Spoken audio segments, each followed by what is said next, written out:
What up, everyone? It's Joe Soro with the Lakers Fast Break post game for the Lakers, the LA Lakers, and the Memphis Grizzlies. So, Lakers come up with, I would say, an entertaining game, to put it lightly. Entertaining, nonetheless, a win.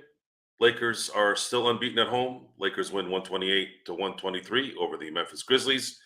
Anthony Davis was in foul trouble most of the game, but came up pretty big towards the end there with his rebounding, his free throw shooting, and of course his 3-point shots. LeBron continuingly to making me look bad in my top 5 picks. At this point, if he continues to do what he's doing, I'm going to have to probably take Larry Bird off top 5 and put LeBron in place, but haven't decided yet on 100% on that. I'm going to need a little bit longer for that. But LeBron had a pretty phenomenal line. He had 35 points, 14 assists, and 12 rebounds. Another triple-double. I think that's his third in a row. Played 37 minutes. Still kind of too much, but I guess if we didn't have him, there'd be no shot, right? Surprise of the night, though, was Dalton Connect. Dalton Connect drops 19 points, hit 7 of 8 from the field, and hit all 5 of his 3-point shots. And he played considerable minutes. We're talking 31 minutes. I think that might be a game high for the year. I'd have to check the stats if anybody knows that. But Lakers win. Again, entertaining, and the Lakers win is I guess in the end is what it's about, right? I mean, why are we watching basketball in November if it's not going to be entertaining? And if it's a win, winning is winning. You got to enjoy it. So I have a couple of assessments on kind of the ebb and flow of the game. I think the Lakers came out initially pretty confident. They were ahead, consistently around that 8-10 mark. And then all of a sudden, towards the end of the second quarter, before the half, the lead evaporated. And I didn't, you're literally watching the game, at least I was. And then all of a sudden, it's like a 3-point game. And then Memphis ended up taking the lead going into the half. And then the third quarter wasn't looking good either. It just looked like one of those games where I'm like, are they really going to lose this? And then the end of the third quarter hits, and the score was what it was. And then the Lakers went ahead. I think they were down by 5 going into the fourth. And then, of course, they kind of got their act together. They were playing even ball the first 6 minutes, and then they started separating at the 5-minute mark, and then eventually ended up getting a good lead off of some really, really, really clutch shots, clutch passing from AD and LeBron. And of course, Connect might have been the spark that helped the Lakers get through that little rut before the two studs finished it off. So props to LeBron, props to AD, props to Connect. AR played some good basketball too. Rui played good basketball tonight. Rui had 19 points, made all the shots except for one. Everyone did their job. Even Cam Reddish, to a degree, even though he didn't have a good scoring night, he was playing pretty good defense at the beginning. Unfortunately, it got worse as the game went on. No congratulatory claps for one guy. I mean, I guess you could pick 2 if you want to put D'Lo in there, but at this point, I'm not going to talk about D'Lo. But Jesus Christ, can someone wake up Gabe Vincent? Gabe Vincent played 13 minutes, missed every shot from everywhere. And how many times is he going to get a 0?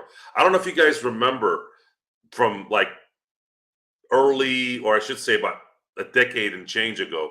You remember Steve Blake? Well, there was a nickname for him. They called him Bagel. We called him Bagel because he would get these zeros during the game. And he was a pretty feisty player. He was a pretty good player. But for some reason, he'd get donuts. And Gabe Vincent is making, you might as well go open a Dunkin' Donuts at this point, Gabe. What the hell is your use? How can you not make a shot at least once during a 48-minute game? Those 2 shots might help get out of the rut that the Lakers get themselves in sometimes in these games. But this guy can't make a shot. I don't know what's going on with his confidence.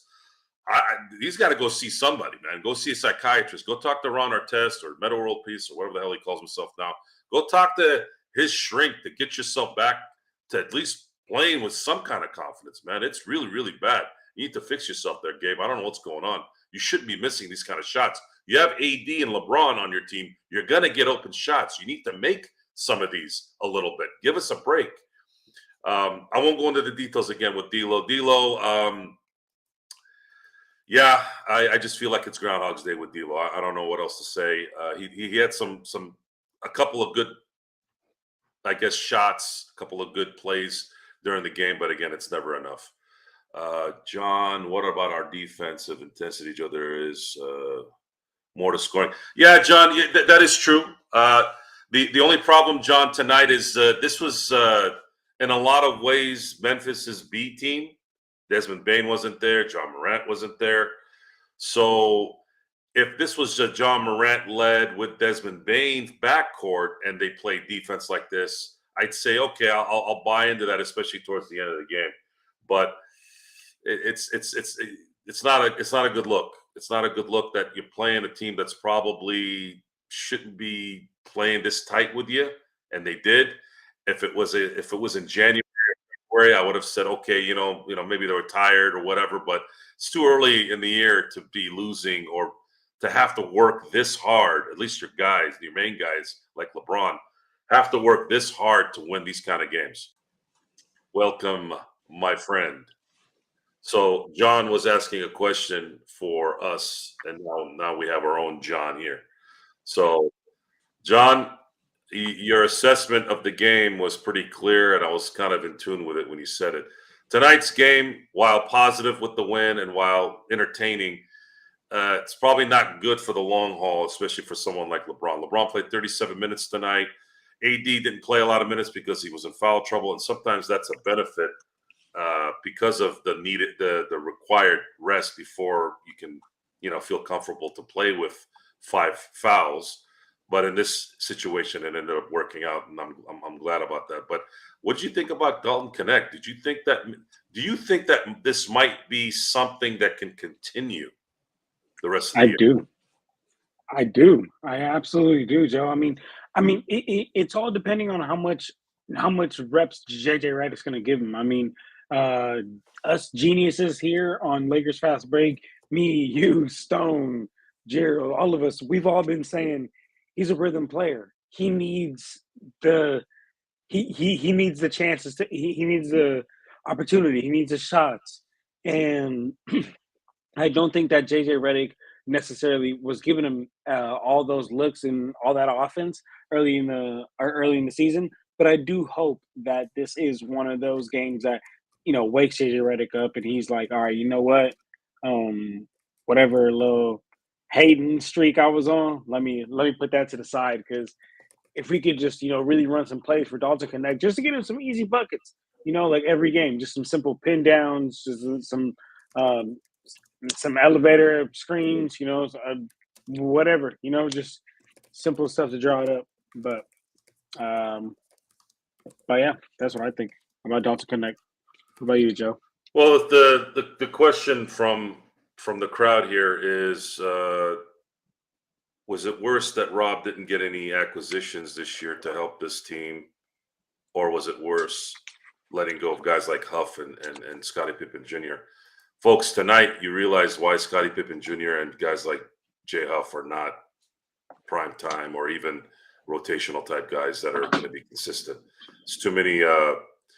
There's just too many deficiencies there. You saw Scottie Pippen Jr. get to the basket twice towards the end when they really needed a basket, and he whiffed. That's NBA basketball at its peak. You have to make plays when it matters. That's why stars are so integral to winning championships. You look at the history of championships. It's extremely rare when a team wins a championship without all-world players on it. It's very, very rare. And even some people can interpret all-world players, like, let's say Chauncey Billups was considered an all-world player. I don't. Ben Wallace was considered an all-world player because he was such a good defender. I don't look at those guys as all-world players. They were just very, very good, and they had a group of very, very good players in 04 when they beat the Lakers, and they had the perfect week to win. Sometimes the Super Bowl III happens, right? The Jets beating heavily favored Baltimore Colts team or the Giants beating 18-0 Patriots team. That stuff happens sometimes, and sometimes it's against the rule.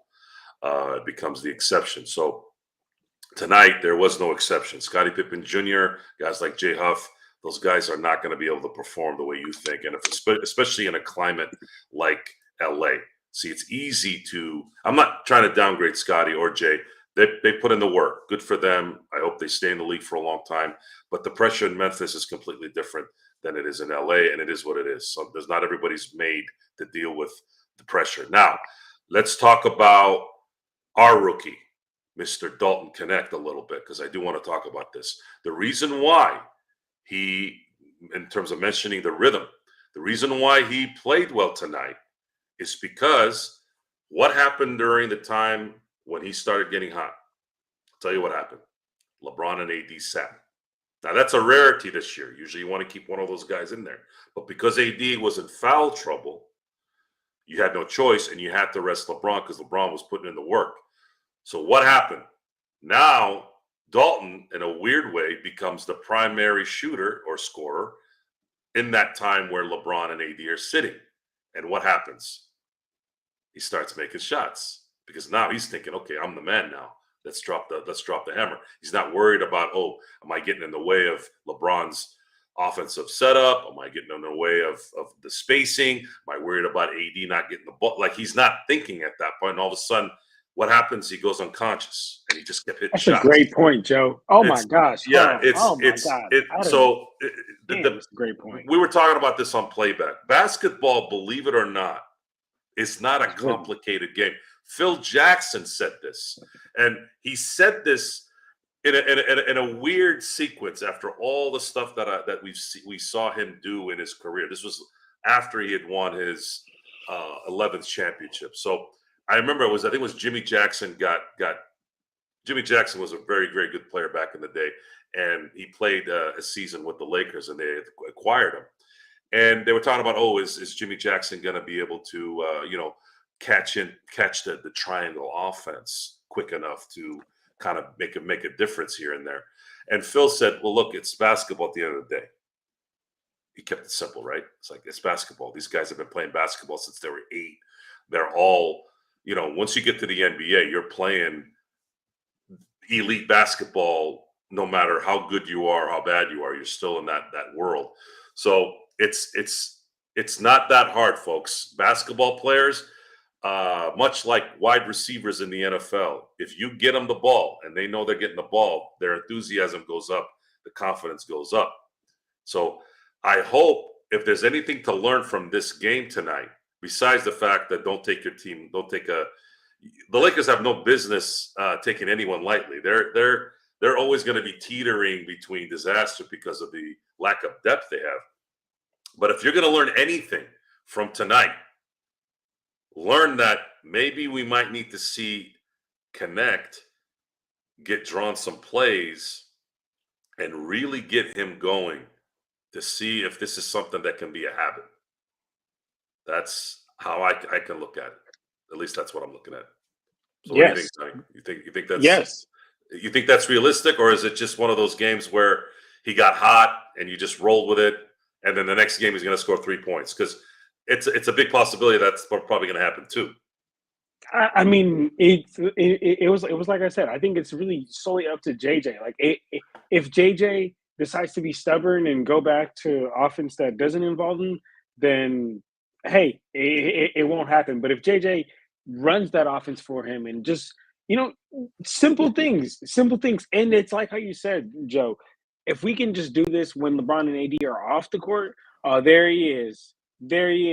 Oh, food coma from the Wind Buffet.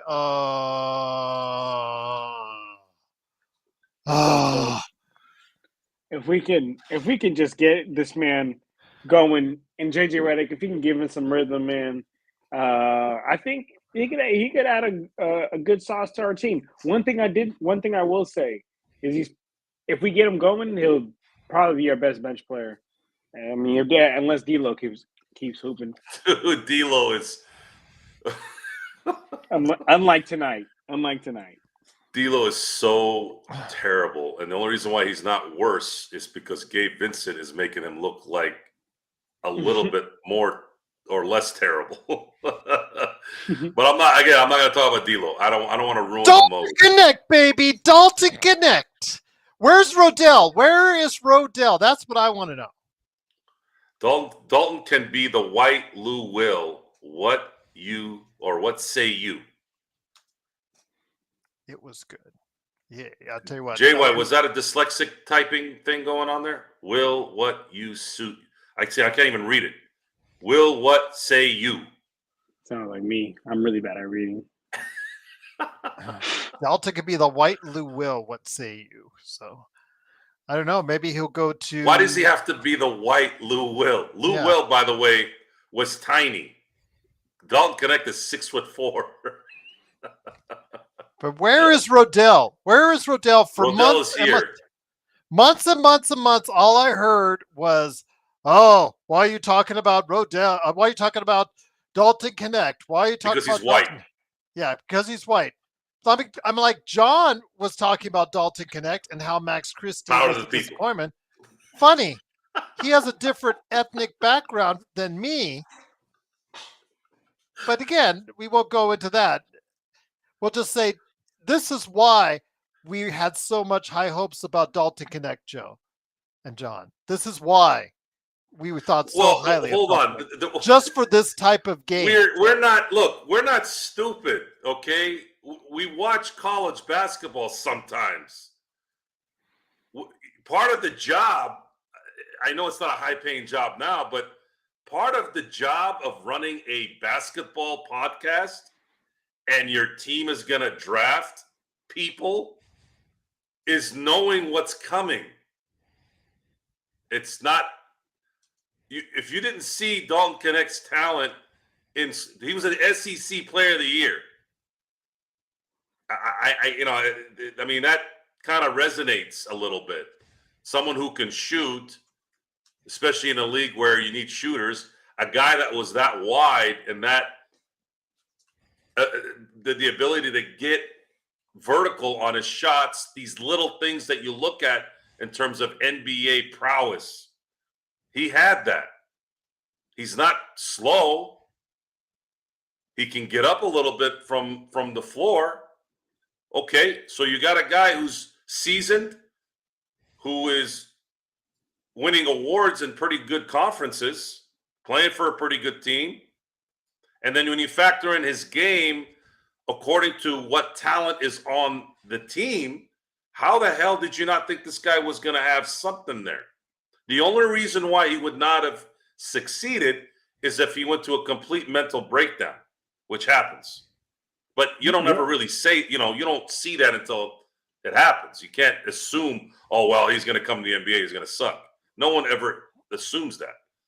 I think that's happened to JHS too, by the way. JHS was the wrong pick, wrong talent, overrated as in terms of his comps as you can be.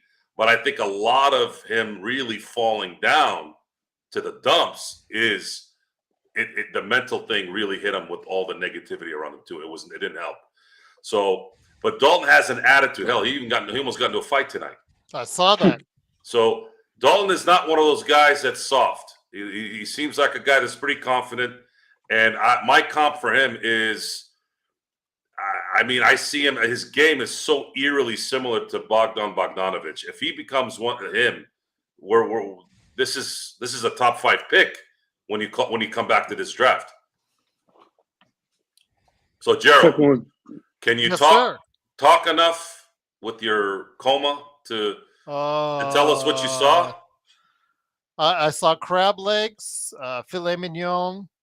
I saw, what did else I see? Wagyu beef, lobster claws, lobster bisque, street tacos. Gerald Rodell said, the game. Yeah, you did say. Yes, you did, Rodell. I have all on email. We have it all on email. All right there on email. Gerald. Yeah, I love how he goes back. He's doubling back. He realizes he was wrong, and he doubles back. Oh my gosh! accountable, Gerald. Yeah. So I'm talking We about. have I would all yell, on but I email got my what you baby girl, said. another girl sleep, in the other Yeah. room sleeping. Yes. Let them know, Gerald. Okay. Who scored today? Who hit? What was it? 5 of 5 from 3 overall. I think was it Mhm. at one time. Yeah, Who BC at was 5 that? of 5. Yeah, Yeah. and And they weren't just like straight net, bare, not even touching the rim plus shots. 17, There 19 was points. there was a sequence where he jumped and he was shooting, and in a millisecond changed his mind. I can't remember who he passed it to. Then moved to the right edge, got the ball all in one motion, shot nothing but net. That play has to be in the top 10 on ESPN tonight. That play that is not a play that a normal rotational player makes. That is what superstars make. I'm not saying he's going to be a superstar. I'm just saying that play was superstar skill set. And there's no guessing that, at 21, there's still a possibility Max has plenty of time to become a rotational player in this league. I said that before. Hold on. What you, Sean, All right. and Stone don't even think he's an NBA player. So who was the one scoring 19 points today, and who was the one DNP CD? But yet all we heard for weeks on end was Rodell sending us email how we were wrong and he was right. And we just said, well, just keep watching the games, keep understanding. Yes, he did get off to a slow start, but I kept telling people, you have to get a shooter like that in rhythm. You have to get him reps. When he's out there with LeBron or AD or with the big guys, he needs to get touches consistently. He can't just give him like 1 minute of touches and then, the other 7 or 8 minutes he's in the game, you just leave him cold. You have to get him consistent touches, Joe, because this is exactly why you do that. This is what can happen. He is that good of a shooter if you allow him to get that point, Joe. It's just the thing is, he has an ability Max does not, as far as being an elite shooter in this league. He can get to that point, Joe, and you saw a little bit of that tonight, John, as well. Well, Rob is going to have to do something here in about a month. Oh, he's busy at the Duke Kentucky game. Watching that. He's going to need to do something because D'Lo and Gabe need to go. And there's a benefit in acquiring those two players from another team. Getting rid of Gabe is hard. What is the hard one because there's an extra year on his contract. Yes, but there's also where that could play into the Lakers' hands is if the other team has a contract, a large contract that they don't want to deal with, that maybe is a year longer than Gabe's. We're gonna have to do a deep dive on this because we're always stuck on the Portland thing or the Chicago thing. I've obviously been talking about a deal maybe with Atlanta. That might be probably the closest thing. But are you? I don't.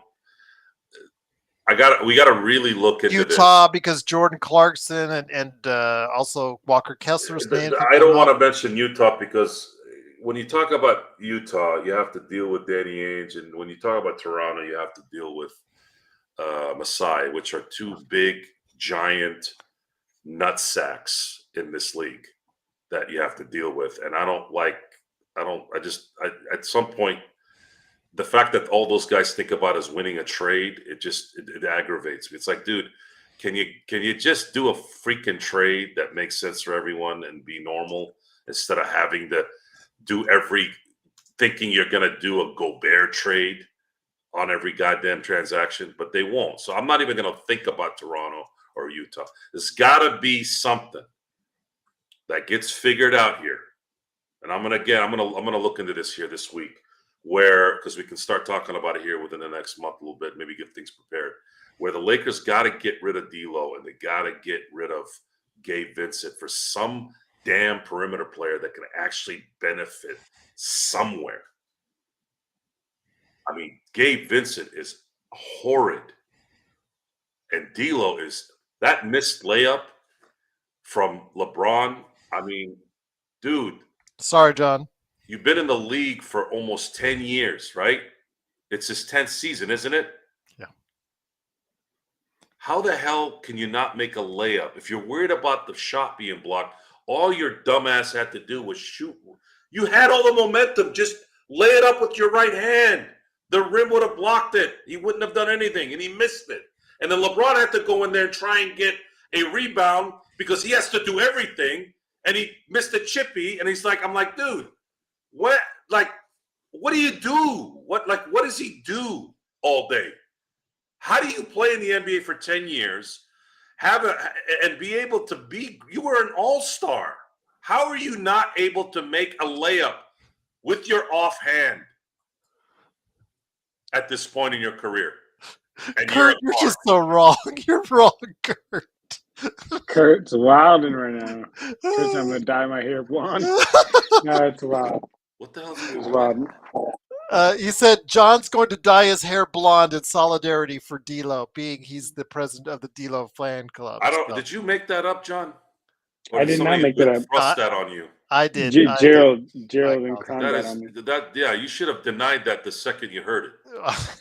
But you know what? President of the D'Angelo He was- Russell fan club. Okay, last year he was really on the D'Lo freight train. But hold on though. Oh man, see that you guys give me messed up because I just give him his credit, right? Because But I do it out of love. I do it out of love, John, and respect. for yes, you. no, absolutely, no, and I love that. I love that. But what I talk about with D'Angelo Russell a lot, and that's something I was going to say to you, Joe, is as far as like, yes, I think trading him and getting a player that can provide us something on the perimeter, defensive end would be great. Somebody that can give us shooting on the offensive end would be great. But it is just the fact of, and I say this all the time when I talk about this, if we get rid of D'Angelo Russell, we have no other true playmakers unless we're getting rid of him and bringing in another playmaking player who's at that guard position, which is why, and I know with him being injured now, it's going to sound like a bad take, which is why I was so all in for that DeJounte Murray trade, because that DeJounte Murray trade would have gave us not only a guard that can play make and can allow LeBron to be off the ball, because when LeBron's, besides D'Lo on this team, it's LeBron and D'Lo. Those are the two people that I'm comfortable bringing the ball up court and playmaking for others, getting easy buckets for AD, which we know he needs, right? And if we get rid of D'Lo, then that means that we have nobody else but LeBron. And come playoffs, I want LeBron bringing the ball up court every time, making decisions. But he's 40. He cannot do this for this 82-game season and then into postseason. So, which is why I say, if we get rid of D'Lo, all we need is just a good playmaking guard who can fill in his role, and preferably one that could, play a little bit of defense. And I also shit on D'Lo when he needs to be shitted on. Please do not. I'm I done. know you do. I'm done with D'Lo. Even if he starts balling. Well, the thing is with D'Lo, he and JHS have the expiring contracts, the two largest expiring contracts. So you put those together, that'll get you to about what, 22 million, I think, off the top of my head. So that's, Joe, that's probably, if I'm on the other end of it, asking, okay, what are you guys going to trade me and offer me? Gabe Vincent does nothing for me because there's another year on his contract. And if the guy can't hit the broadside of a barn like tonight, why would you want him? At this point, you would probably JHS and D'Lo. You're not acquiring Gabe Vincent because you're worried about paying him another year. You're acquiring Gabe Vincent and D'Lo because you need to get rid of contracts that you don't want, or a big contract. Yeah, but then if it's a big contract, you're talking about almost $30 million, right?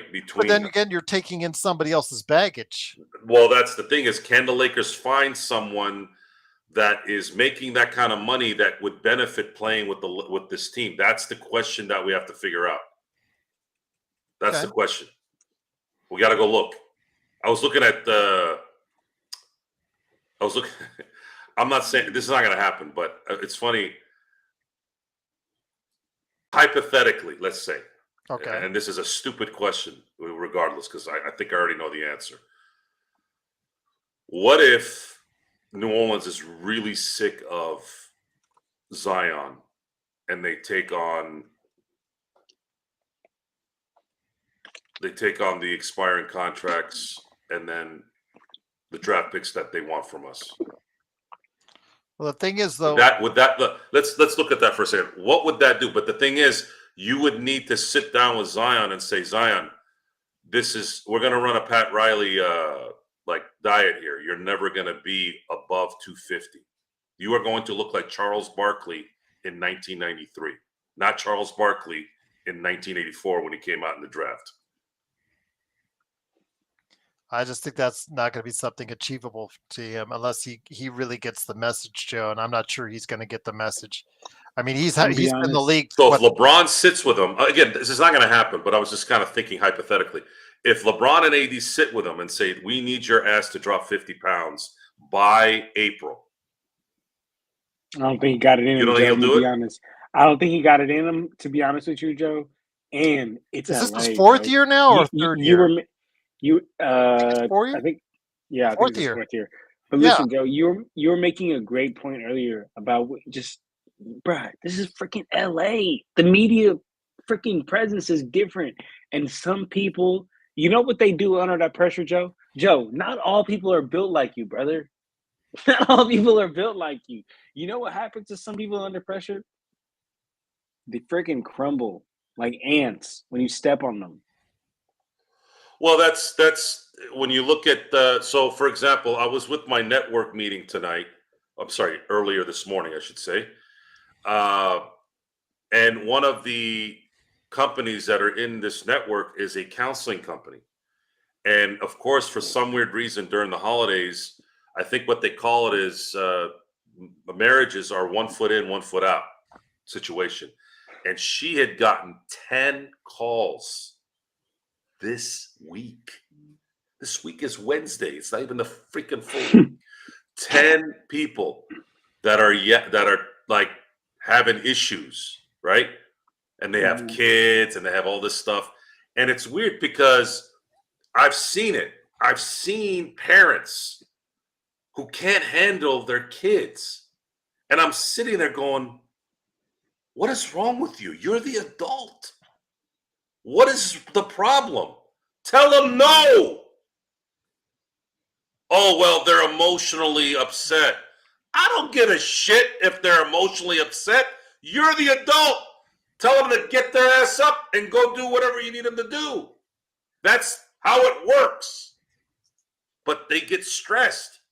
So it's I'm trying to use an everyday relatable thing here, folks, because we're more likely in that world than we are in professional sports. But they're actually the same thing when it factors in pressure of family life, pressure of a marriage, pressure of work, pressure of performing on a court, pressure of dealing with the media, pressure of dealing with fans. It's not the same thing, but it is in terms of pressure, because pressure is pressure, just like pain is pain, right? Like you can't judge someone's pain, no matter how much you're like, well, why is this test bothering you? It's just bothering them. It's pain, right? So Bloodhound, that's an excuse. That's a bullshit excuse. I have kids now. My kids, my nephew, we good. Trust me. Kids, what is he saying? They're not Kids stupid. are different They're now. smart if you guide them the right way. What's he saying? I don't get it. What is he saying? Says kids are different now. No, that's a generational fallacy. Another generational fallacy is everything was great 50 years ago. That's horseshit of all horseshit. That's not true. Okay? Human beings have been human beings since the beginning. The only thing that has ever changed in human history, really changed, is technology. That's it. Human behavior.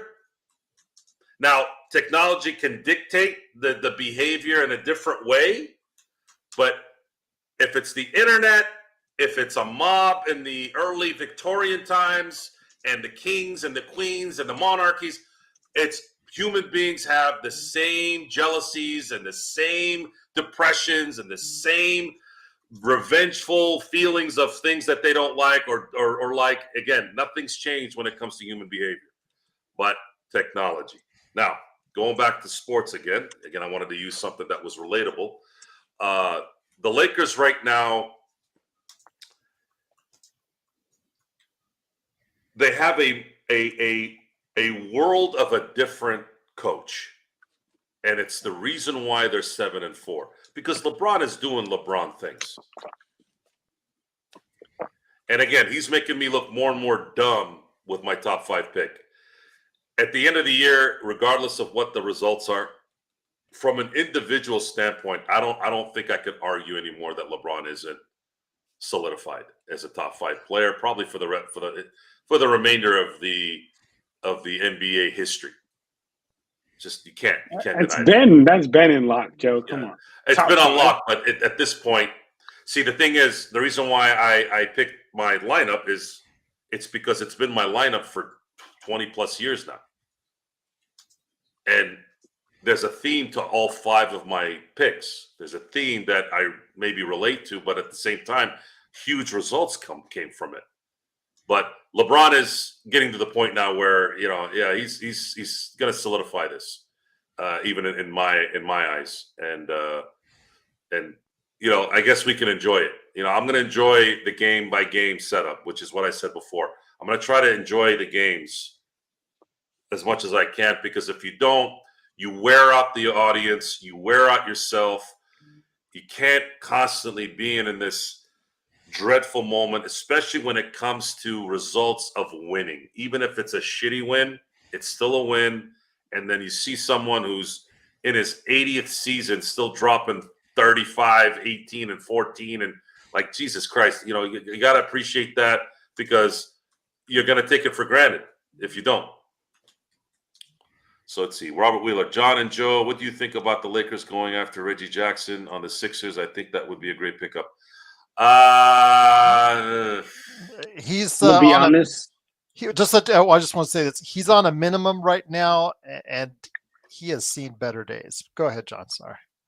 yeah, I'm gonna be honest. I just don't think like he's the answer. I think it'd be more of a little bit of a lateral move, to be honest with you. We would just be bringing in a offensive minded player who doesn't really fill any of our holes that we need. Like, he's just, I guess, a little bit more of a consistent version of D'Angelo Russell. But hey, you come to LA, like I said, them guys might fold. That's exactly what happens. The role players, some of them step up to the table, but some of them fold and get their careers demolished after being in LA. So I don't think they'll do much. The Lakers need a guard, but there's nothing available. Everything that could be coming, if there's the right deal, is it's a large.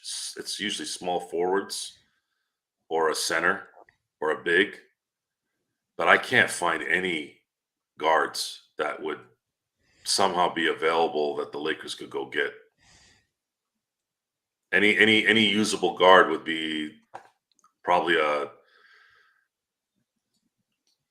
hair below an all-star guard, or an all-star guard, or that player's making $40 million a year. I'm just going to say this. If you can't beat out Kyle Lowry on minutes, what Kyle Lowry is, 38 himself, that tells you all you need to know about where Reggie Jackson is at, as far as a viable player right now to go after. So, I mean, John, tonight, though, Dalton Connect really provided something for one of the worst benches in the league, provided something really outstanding, plus 17, 19 points, 5 of 5 from 3. I mean, this is the type of game we've been waiting for him to get, and it wasn't in garbage time.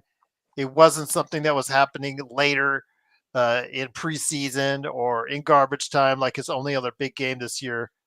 This is something we have been waiting for a long time. This is something we could see that was eventually going to happen. It just took, again, the right amount of touches and the right amount of minutes and the confidence from the coach to get him there.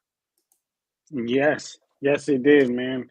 And it's exactly like how we've all been saying over here, Joe. He needs the rhythm. He needs the touches. He needs opportunities. And once he got them, he's making well of them, and I just hope that he does continue to get it because I think that it's a really good offense to run, especially when you don't have LeBron and AD out there. Just help get easy buckets, easy looks. One thing I know as a basketball player, there's nothing better than seeing that ball go through the hoop. Once you see the ball go through the hoop one time, you good. So Soham is telling me that LeBron should be in the top 5, and But you should not be. I'm gonna put this in perspective for you. So from 1980 to 1987, if you look at Bird's stats and what he did, MVPs, All-Stars, who he played against, this isn't just a linear decision, folks. You have to factor in competition. Bird had to go through Dr. J, Isaiah, Isaiah, Dr. J, and Magic and Kareem. The competition in his era is unmatched. It is unmatched. And in that time, he was winning championships and 3 straight MVPs. And he's the Einstein or the Isaac Newton of the NBA. That's how brilliant he was. I'm not just throwing this out here because I don't like LeBron. And it's not like you have LeBron at 10 or 20 or 30 or something. I had him at 6. Because I've had Bird, Magic, and Jordan in the top 5 for years. And it's not based off of, well, he played 10 years more. No, that's not how you base the great players. You don't. I don't. I base it off of, now if Bird had played 3 seasons, okay, yeah, and he was great in all 3 seasons. If he had a Gale Sayers type run where Gale Sayers blew out his knee, only played about 5 or 6 years, and that was it. No, Bird played for 8 seasons with that competition and was balling and dealing and winning MVPs and winning championships, and arguably had the best single season team in that era in 1986. This isn't based off of hate. See, that's you talk about the generational thing, the kids these days. I was maybe wrong there a little bit, because now that might make a little sense, because now when you don't pick something that someone doesn't like based off of the only thing they've seen. You've only seen probably LeBron, most, not all. I know some people were around for Bird and still pick LeBron. I get it. But when I look at Larry Bird's career, I got the tail end of it. I didn't see everything from 1980 through. But from what I've seen, and I'm a historian, I've seen the live games. I've seen the entire 85, 87, 82, 80 championship Laker teams and 84 championship run. Like, I've seen these games. I've seen them play, even though it was later. But this is based off of what was going on at that time. The competition, there was no better competition in NBA history than in the 80s, because there weren't as many teams. Orlando wasn't there. Minnesota wasn't there. Toronto wasn't there. Vancouver, Memphis wasn't there. You had 4 less teams in the NBA at that time, and you had now a spreading of more talent and harder teams to beat. There were great players that played in that era that people don't even know. Alex English. A lot of people don't even know who George Gervin was. I mean, Rolando Blackman. Like, these guys were going to the conference finals and competing with the Lakers of that era, taking them to 7. Utah and Malone, as young as they were, took the Lakers to 7 in 88. There was a lot of competition at that time, and that matters. I'm sorry to say this, and this is the last thing I'm going to say about LeBron in a negative way, because this is getting out of hand now.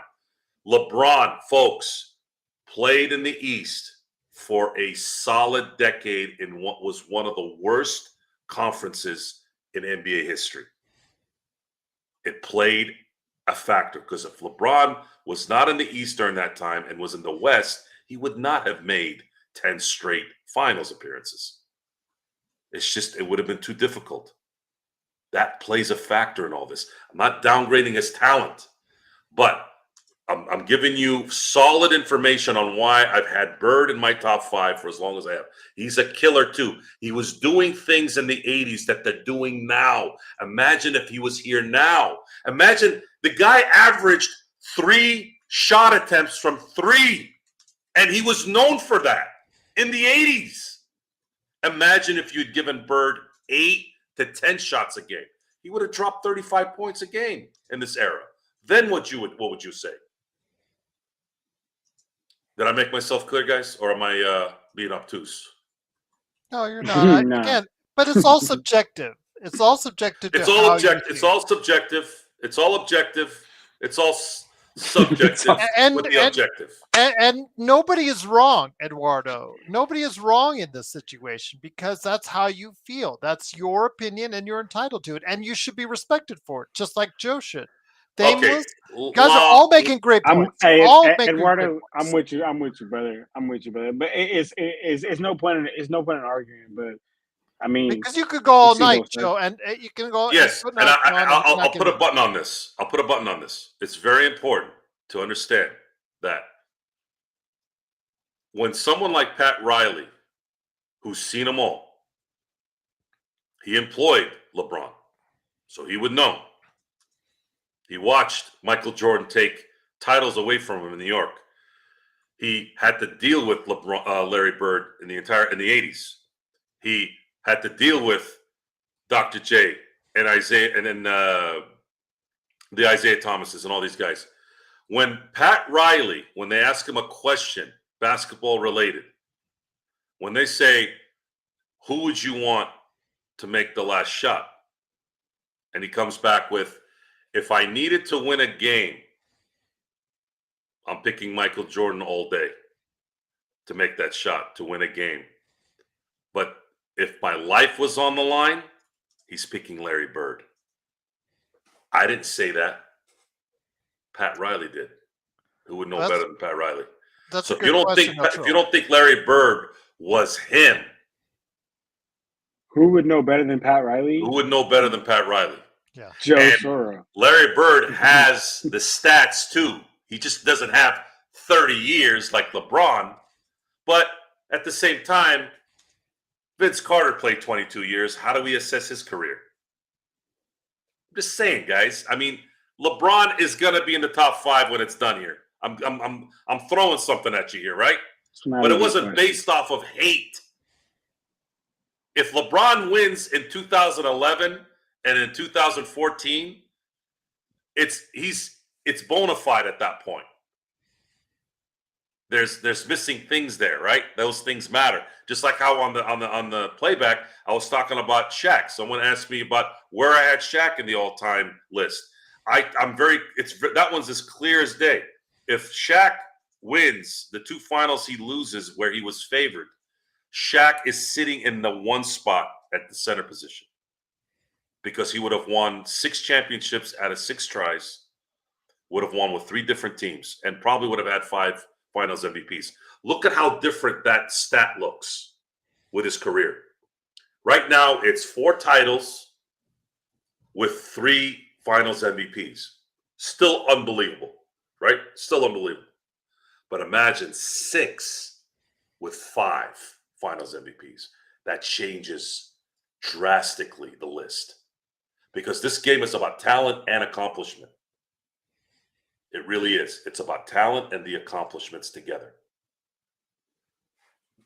Just to let everybody know, AD is talking about how it took him 3 quarters because, you can see with his left eye. I'm watching him now in his post-game interview, which I just retweeted on Lakers Fast Break at Twitter, about how he had to adjust and finally was able to adjust to the lights in the crypt around the 4th quarter where he started to be able to see it better. But yeah, he's still got that, the eye injury and all. But Joe and also John, please input as far as what Trollo said. That's a good question, Trollo. Which other active player is highest on our list? I mean, you talked about earlier, Joe, about how of this decade, you're thinking Jokic. I don't know how you can get away from Jokic as far as being the best player of this decade because he's on his way this season to getting his 4th because he's been, again, he's playing video games in real life with his stats. It's like LeBron. Okay, LeBron's been getting those 3 straight triple doubles for LeBron. That's what he's averaging. I think as far as Jokic on the season is close to a triple double right now. It's just, man, it's been something to see. But yeah, any active players closing out on your list, guys? John, go ahead and do your thing, and I'll follow. Yeah, honestly, it's KD? crazy to me.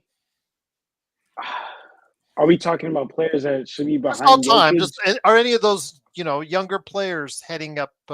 Even if they're in their mid-30s, are any active players moving up on your all-time list?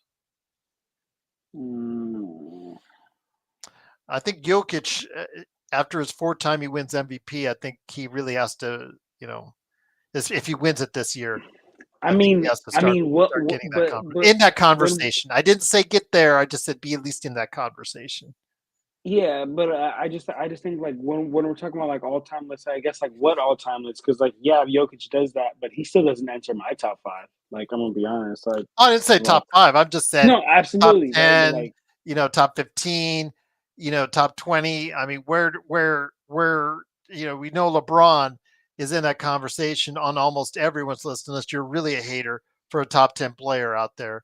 But is KD, is Jokic, those are the players I see that are at least at that point where they're in that top 25 conversation. And Jokic, the more he gets, as far as the MVPs are concerned, the more you have to consider him, putting him up there. Yeah, he's only has 1 title, but Joe, you got to decide, man.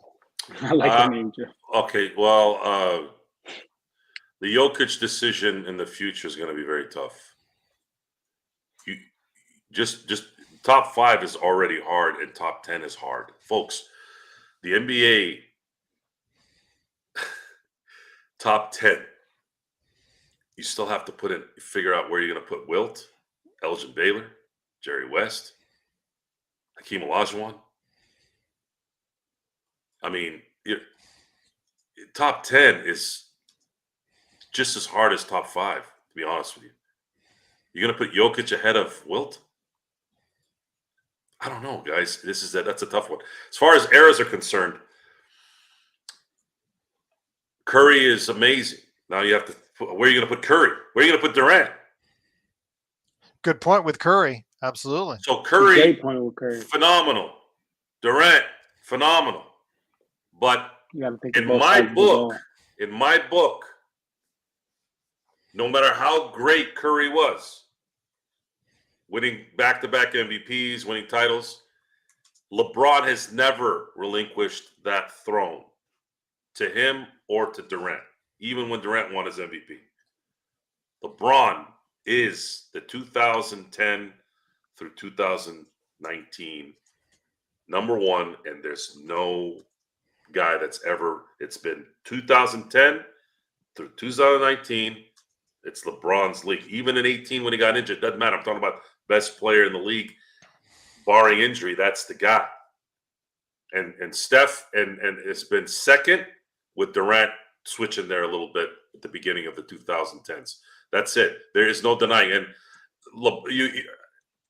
you can say even LeBron had a little bit of the last couple of years in the 2000s, but you can't really also because Kobe's winning championships at that time. So I can't relinquish that even though he was winning MVPs, which I'm not going to get into this MVP discussion. I've discussed it enough. I'm tired of talking about it. Shaq and Kobe were robbed continuously for MVP. Kobe should have won 3 straight MVPs in 08, 09, and 10. He was as valuable a player as you'll ever be in a goddamn league. Okay, coming back from getting beat in 08 to go 65-17 all the way to win the championship, and then hitting 7 freaking game winners in 2010. You don't make those shots. They're an 8th seed that year. That's how competitive that year was. The Lakers had to go on another run in 4 straight series to beat 50-win teams on a back-to-back and play a freaking juggernaut in the Celtics in the finals. And Phoenix was freaking off the hook that year too. And he had to go into Phoenix and kill them. So Fast forward to now. Yeah, Fast let's get forward back to to the tonight's game. game. We went a little out of touch there, but people want to talk about it, so we're giving it to them. Look, LeBron is putting together a career for the ages. It's Tom Brady-esque, if I had to compare it to something. Jerry Rice-esque. Kobe-esque, 20 years with quality, although the last couple of years with Kobe injuries kind of took him out. So you probably couldn't really put him in that category 100%. But anytime a player can play 20 years and do what they did, I mean, I don't know how old, a couple more years shouldn't damper that, right? But I enjoyed the game tonight. It's nice that they're still unbeaten at home. They're going to go on the road trip here on Friday. They're going to play with Victor Wembanyama, which I am seeing at this point, barring injury. I hope nothing happens to him. Victor's going to be a first-team All-NBA player this year. He struggled to get out of the gate, but the last 2 games, he has looked like the Victor that you're talking about, Joe. And if the Spurs are smart, conveniently right at the time when we need. If the Spurs are smart, for Pop's sake, I think they need to get him to step down. Best wishes to Pop. Yeah. They reported he had a minor stroke on the second, and and I think it came from with him. Yeah, and I think I know where it came from. Don't Chris Paul. The Spurs might have an opening here if certain things develop by the trade deadline. And I think one of the things they need to do is they need to sit down, Pop, and maybe they have, or maybe they won't. But I'd sit Pop down and say, Pop, it's you got to go, dude. You got to go rest. It's time. You might have to force him to stop. I think at this point, as much as cachet as he has in the NBA and on a team, but you gotta let that. You gotta rest. Tommy Lasorda had to have another heart attack to finally get him out of the manager's position back in the 90s for the Dodgers. And that's what it would take. It takes close to being dead to get these guys out. And maybe this is Pop's wake-up call. I think he should have retired 2 years ago. They should have put somebody in there, getting them prepared for what's coming. But again, I think it'd be best for everybody, especially him, to step down. But Shams Charania did report earlier today that there is a plan to get him back at some point later on this season. But for now, it is Mitch. I think Mitch Johnson is the coach's name. He's going to be coaching for, like you said, quite some time. So, well, I think what might play into that too, because his wife passed away, Bloodhound. I think he probably fears not doing anything. And what happens when you stop moving? You die. Maybe that's what's scaring him. But I would like to think that you're not going to not have him there. He's still going to work. He's still going to do stuff. How about?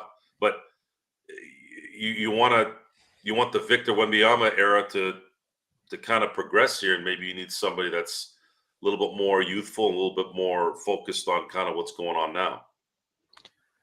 Robert Wheeler has another good question. He sent it to both you and John. By the way, Robert, you ask phenomenal questions. I just want he does. Phenomenal.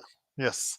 John, we'll start with you. What do you think is the highest seed that you think the Lakers could finish with at the end of the year, considering LeBron and AD won't play all 82 games? Although LeBron says he will, but we all know the truth. We all know the truth, but appreciate you trying to lie for us, LeBron. Robert, great question, brother. I think highest and best case scenario, best possible case scenario. And this is if Anthony Davis steps up to a ultra MVP level, I think is a 6 seed. I'm gonna be honest with you. And that's the best case scenario, absolutely. And I don't think that'll happen, to be honest with you. I'm not trying to be a Debbie Downer, but just trying to be a little bit realistic. What about you, Joe? Well, I had him 11th in the preseason predictions. And the reason why I had him at 11 is because I don't know if they're going to make it. I don't know if AD will play an entire year again where there isn't a major injury, major as in missing 2 or 3 weeks. I don't know if LeBron is going to be able to go an entire season without getting an injury that's going to take him out for 2 or 3 weeks. The team is not.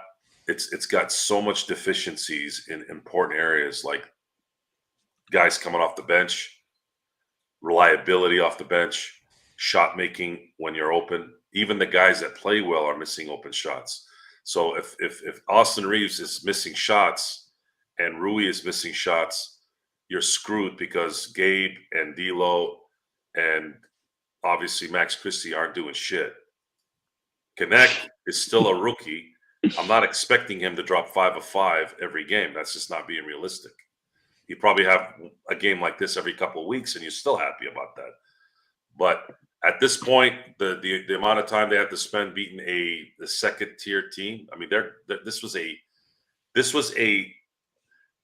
non-playoff Memphis team. That's how good Bane and John Moran is. Even though Taylor Jenkins is probably coaching better than anybody in the NBA right now, and for a while there, he was out coaching the shit out of JJ Redick. They couldn't stop them. They were getting in position almost every series when the Lakers would either make the shot or not make the shot. Every time. It didn't matter.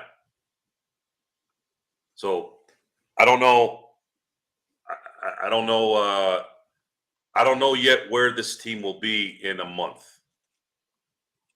They're 7-4. I never predicted they would be 4-7 or 8-12 or anything like that to start the year. I never said anything like that. I just said in the long season, with this current setup, I believe that they would be out of playoffs completely, because you have to factor in that there is a major deficiency in important areas, and you can't expect LeBron James to play like this for an entire season. Yeah. And just really quick, Law Malcolm said, I don't know if he was talking to me for saying, or you, Joe, saying you're tripping for. I think it was to Joe on his 11th prediction. Yeah, I mean, whether that's Joe what I predicted in the summer. Yes, right, or Joe or me, or for that 6 seed thing, but it's just like it's really not that crazy. I mean, it's really not that crazy because when you look at the standings, let's just run through this real quick, and you tell me when to stop. I think OKC's going to finish with a better record than us. I think the Warriors are going to finish with a better record than us. I think the Suns are going to finish with a better record than us. I think the Nuggets are going to finish with a better record than us. I think Minnesota is going to finish with a better record than us. I think Sacramento is going to finish with a better record than us. And then it starts getting there's a good chance that Dallas does as well, but it could get dicey, to be honest with you. And then from the rest, I think that's around that 8th seed, which is where we originally predicted. So, really not that crazy. I feel like to say that the best case scenario is like a 6 seed, to be honest with you. I know he didn't ask me, but I would just say it's based and predicated on the Lakers' depth, and how far the Lakers' depth is how far they'll go. Because if LeBron or AD get injured, like Joe says, that's a gap where you're not winning. I think that's a gap that we have to come to realize that the Lakers are not winning games if AD and LeBron are out any stretch of time, more than 1 or 2 games, and that's going to be problematic. So I picked them 9th for the season. Could it go higher? I could see them maybe, if everything went right, 6th or 7th. But yeah, they just don't have the depth. They don't have the depth of a high-end team during the course of the season. That's the one thing you need during the course of the season is high-end depth, and they just don't have it. That's why Golden State's doing well right now. Phoenix has found better players over the course of the past off-season, so they're deeper. All those teams at the top, outside of maybe Denver, which is still questionable, their young players are getting better now. So even they seemingly have better depth than the Lakers. So that's the problem. If the Lakers incur any injuries to LeBron or AD, it could be very troublesome. And I think that's what Joe's betting on happening more than not. Interesting stat that I just read right now on Lakers Ball. There's a betting line for a subject we just talked about. The Lakers are the favorites to land Zion Williamson if the Pelicans decide to trade him. Lakers are plus 600.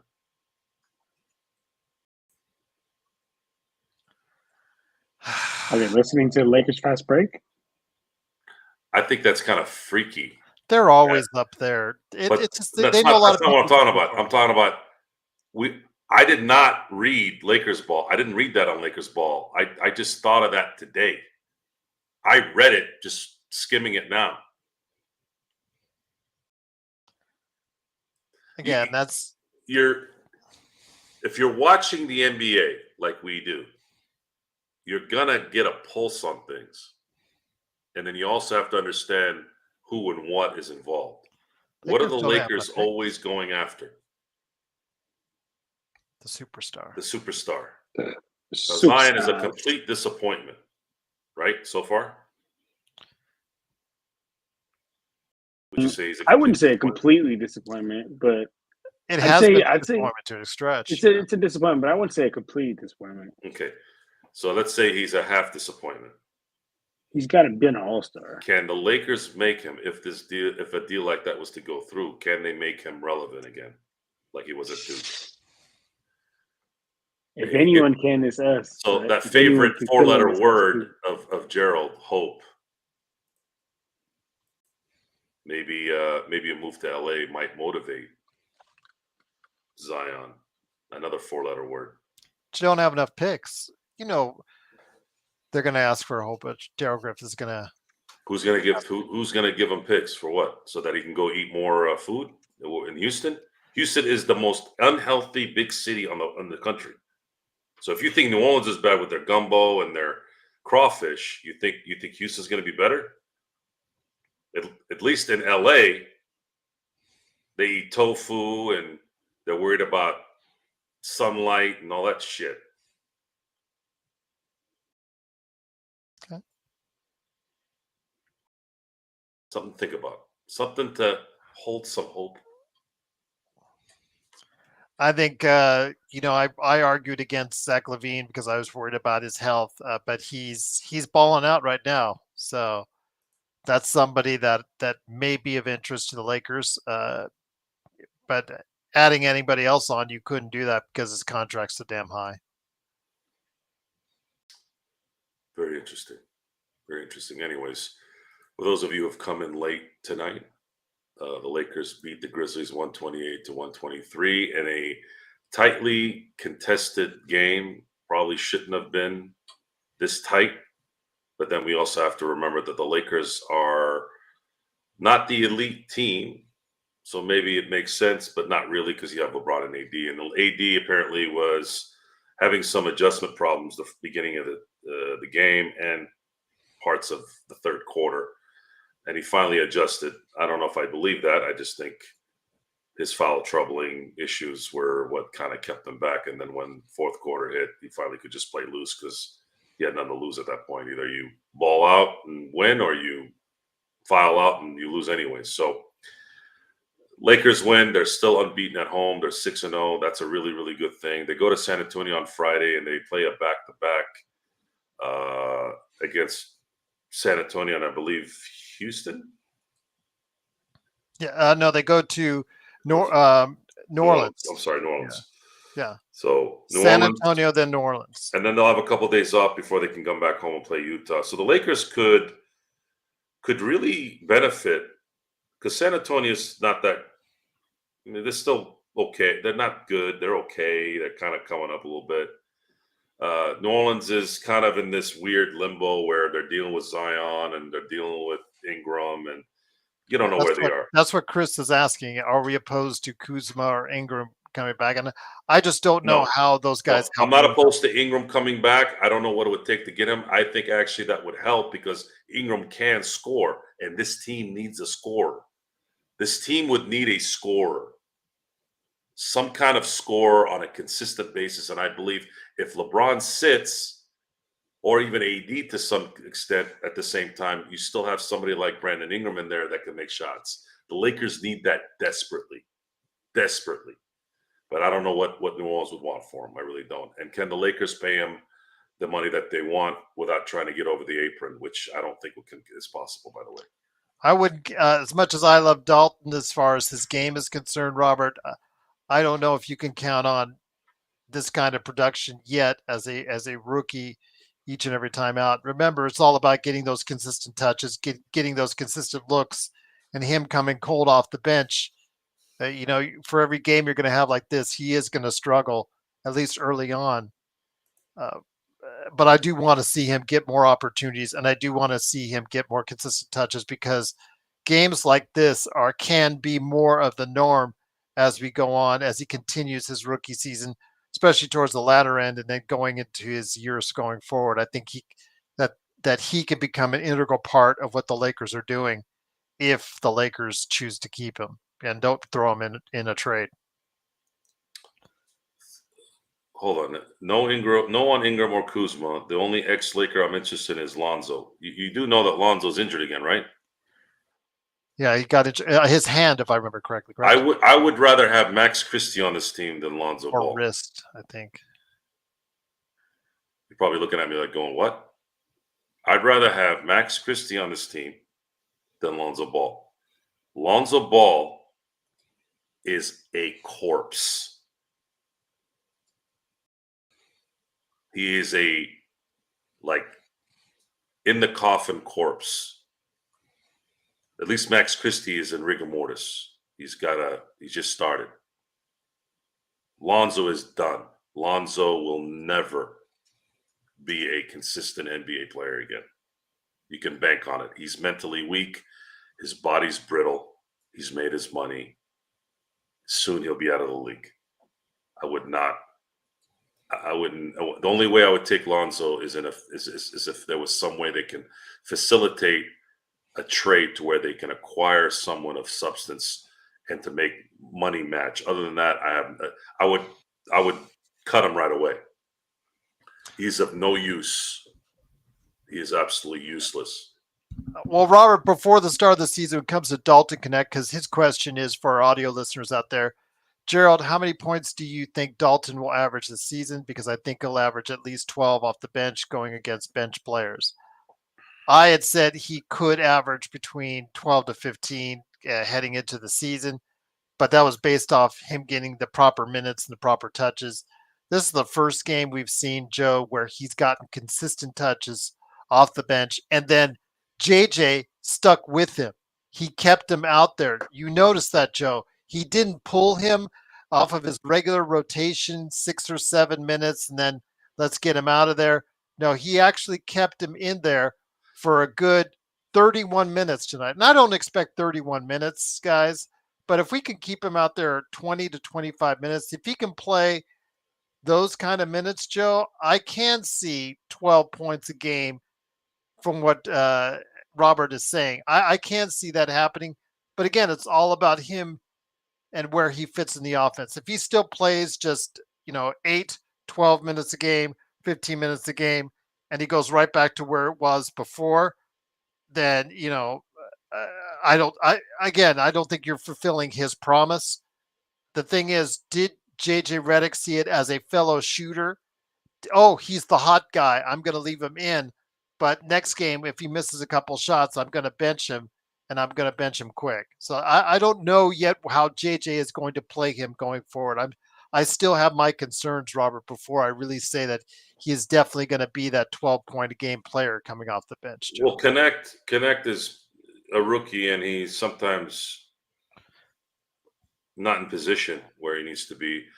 I think I noticed at the end of the first quarter, there was a play where LeBron did something, and then Connect was there, and JJ kind of got on Connect. It was a quick camera pan that panned away from it, but it looked like he wanted to talk to LeBron. LeBron kind of looked this way, and then you kind of saw him be a little aggressive with Dalton for a second, but I didn't know what it was. So Dalton is a rookie, folks. NBA rookies are usually not good in the first year. So the especially at the guard position. So the fact that he's doing this is already a benefit, especially with the way he played tonight. Tonight was straight all-star, perennial all-star type shot making. That fake jump shot, was that a lightsaber? I think Gerald saw a lightsaber. At least I thought I saw a lightsaber. Anyways, so the shot that I urge you to go look at again if you missed it, was he was jumping straight up for a shot, changed his mind, passed it, went stepped 3 or 4 feet to the right, got the ball back, made the shot, all in like a 2-3 second scenario sequence. I mean, straight. That would, if Kobe Bryant was still alive and he made that play, you'd be like, "Oh my God, that's Kobe! I can't believe what he did." It was just a great game for Dalton. I'm hoping that they'll still be able to utilize him in the right way. So we'll see. It is a voice activated or sound activated light bar, Joe. I just got. So just to let you know what you're looking at, not a lightsaber. I like that, Gerald.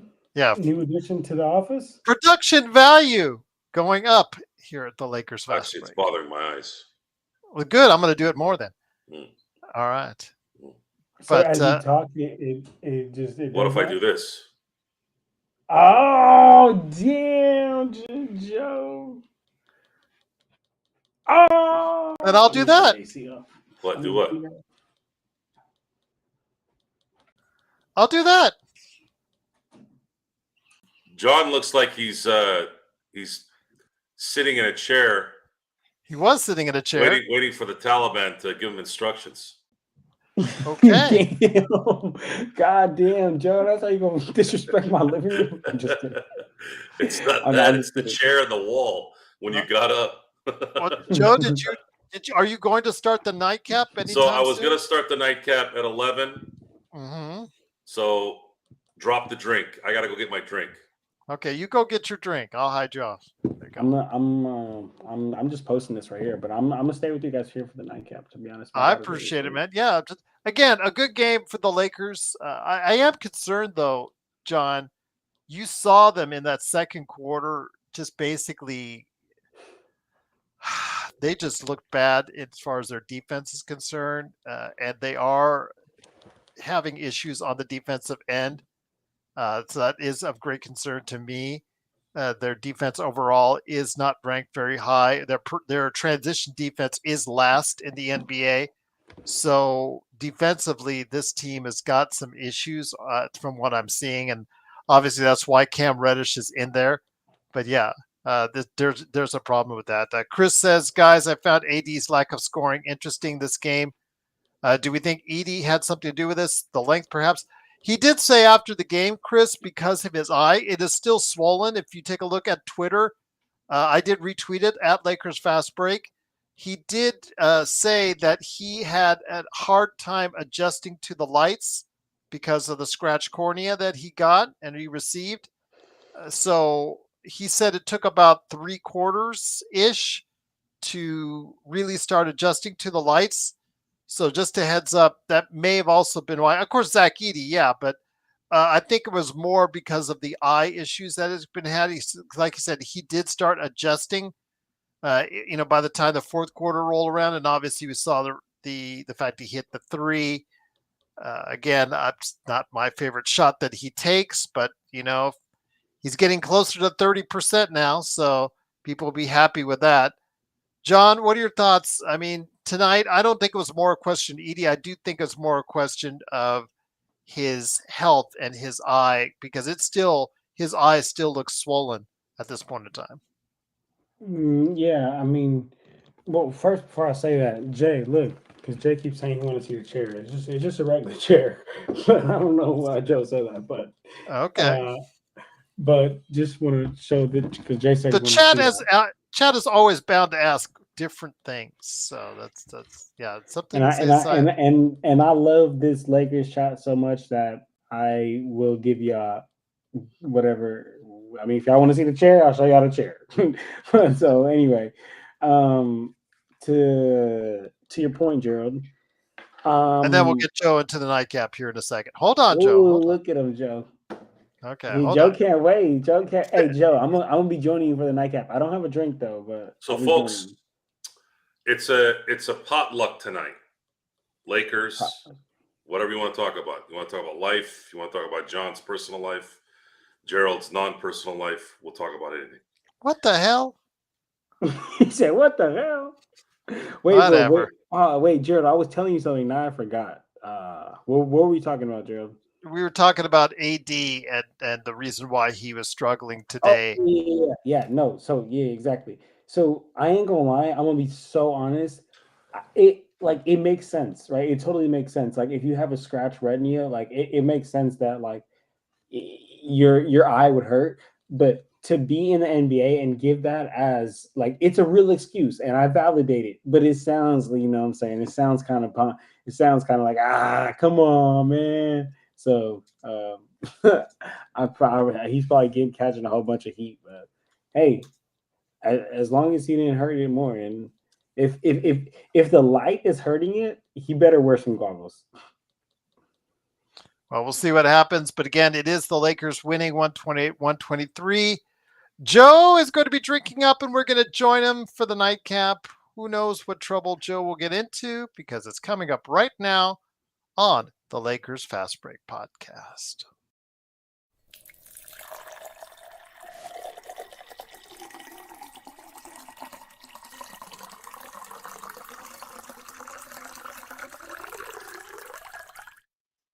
Oh, yeah.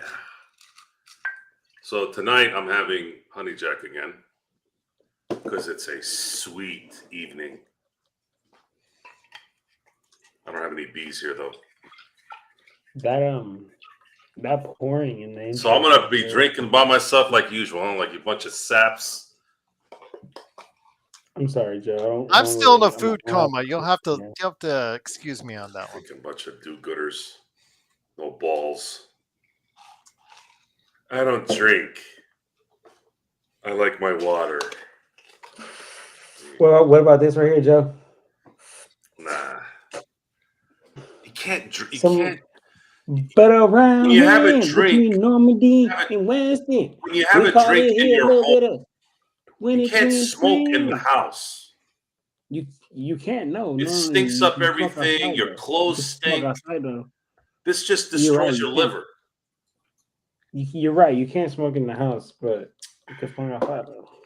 So those Dare commercials when I was growing up, they affected me. I'll be honest. I grew up thinking everyone that smoked dope looked like Kurt Cobain. I'm gonna be 100% honest with you. I mean, I think it's different generations or whatnot. But cheers to you, Chris. I think drinking is actually. Salute. I think drinking is worse than smoking. I think both are terrible. I mean, fucking both you're not doing great to your body. Will you stop with this? Trying to be cool with everyone. Everything is bad for you. Okay? Yeah. I can't drink my tap water because I'll get dysentery. Agreed. Everything's bad. Now what? What's left? Just have a drink, live a little bit. Yeah. Take a hit. All right.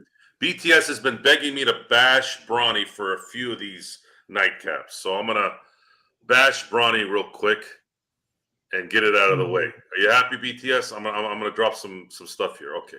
Bronny still is not an NBA player, and he never will be. The end.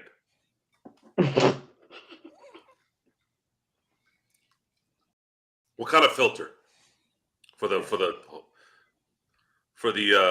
running water out of my sink? I got a filter on my fridge, and I also have the nugget ice things, and I use distilled water. So I don't have to clean the machine all the time. Water. So water. Okay, so what have we not talked about tonight involving the Lakers and their future? I think we've covered everything as far as trying to see what the major problems for the Lakers are. Again, in depth. The whole issue. Why would a betting line of Zion Williamson come out, or at least I see, 5 minutes after I talked about it, and I didn't know about it? That was crazy. I know. Who's the most underrated player on the Lakers roster? It's a good question. Underrated? I'd say Dalton Connect, to be honest with you. Yeah, He's I not go. And He's what? just, he's not rated yet to be underrated. Yeah, but he's not rated, but he should be rated because of what he can do, and if we use him right, No. he should be You know who's more highly underrated? rated. LeBron Joe. James. You know who's underrated? Joe. Say, and then you say Yay! A Joe who? subscriber. LeBron Thank is you, JD. underrated. Dude, the guy's getting no help. Drops 35, 14, and 12. It's crazy. I mean, come on. It's getting ridiculous now. I'm not Windhorst fan, but he is right. I think Windy gets a bad rap, to be honest. I don't like him at all.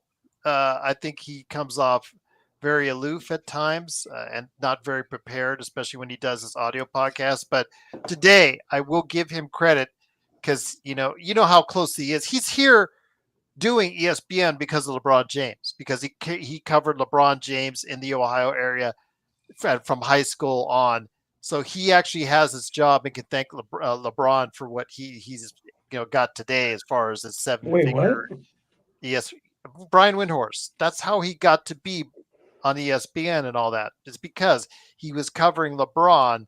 He was the first major reporter to cover LeBron in high school early on, and then into to what he did with the Cavs and whatnot, because he's from that area. So Jason Whitlock. Jason Whitlock is like these tabloid TV stations. He has no. He just goes one way the whole time. But go ahead, John. So he just what? Just freaking. He was the major LeBron reporter in the early years. Was him? But LeBron's had hundreds of reporters since he was like in 8th grade. He was there for every high school game, for every. It's just again, he was there early on, and he tells the story of how he asked his editor at the time if he could go ahead and start covering him on a full-time basis and all that. But getting back to today, if you listened on his Hoop Collective, he did say something about Bronny James and the development plan, quote unquote, that they have for him, saying it's the right one. And he said he has issues with it. And I agree. He should be at South Bay for the entire season, for the full. I'm gonna move locations real quick so I get a little more comfortable. Yeah, no worries. I got you. So he is got to be on a better. And this is ridiculous, Joe, how they have.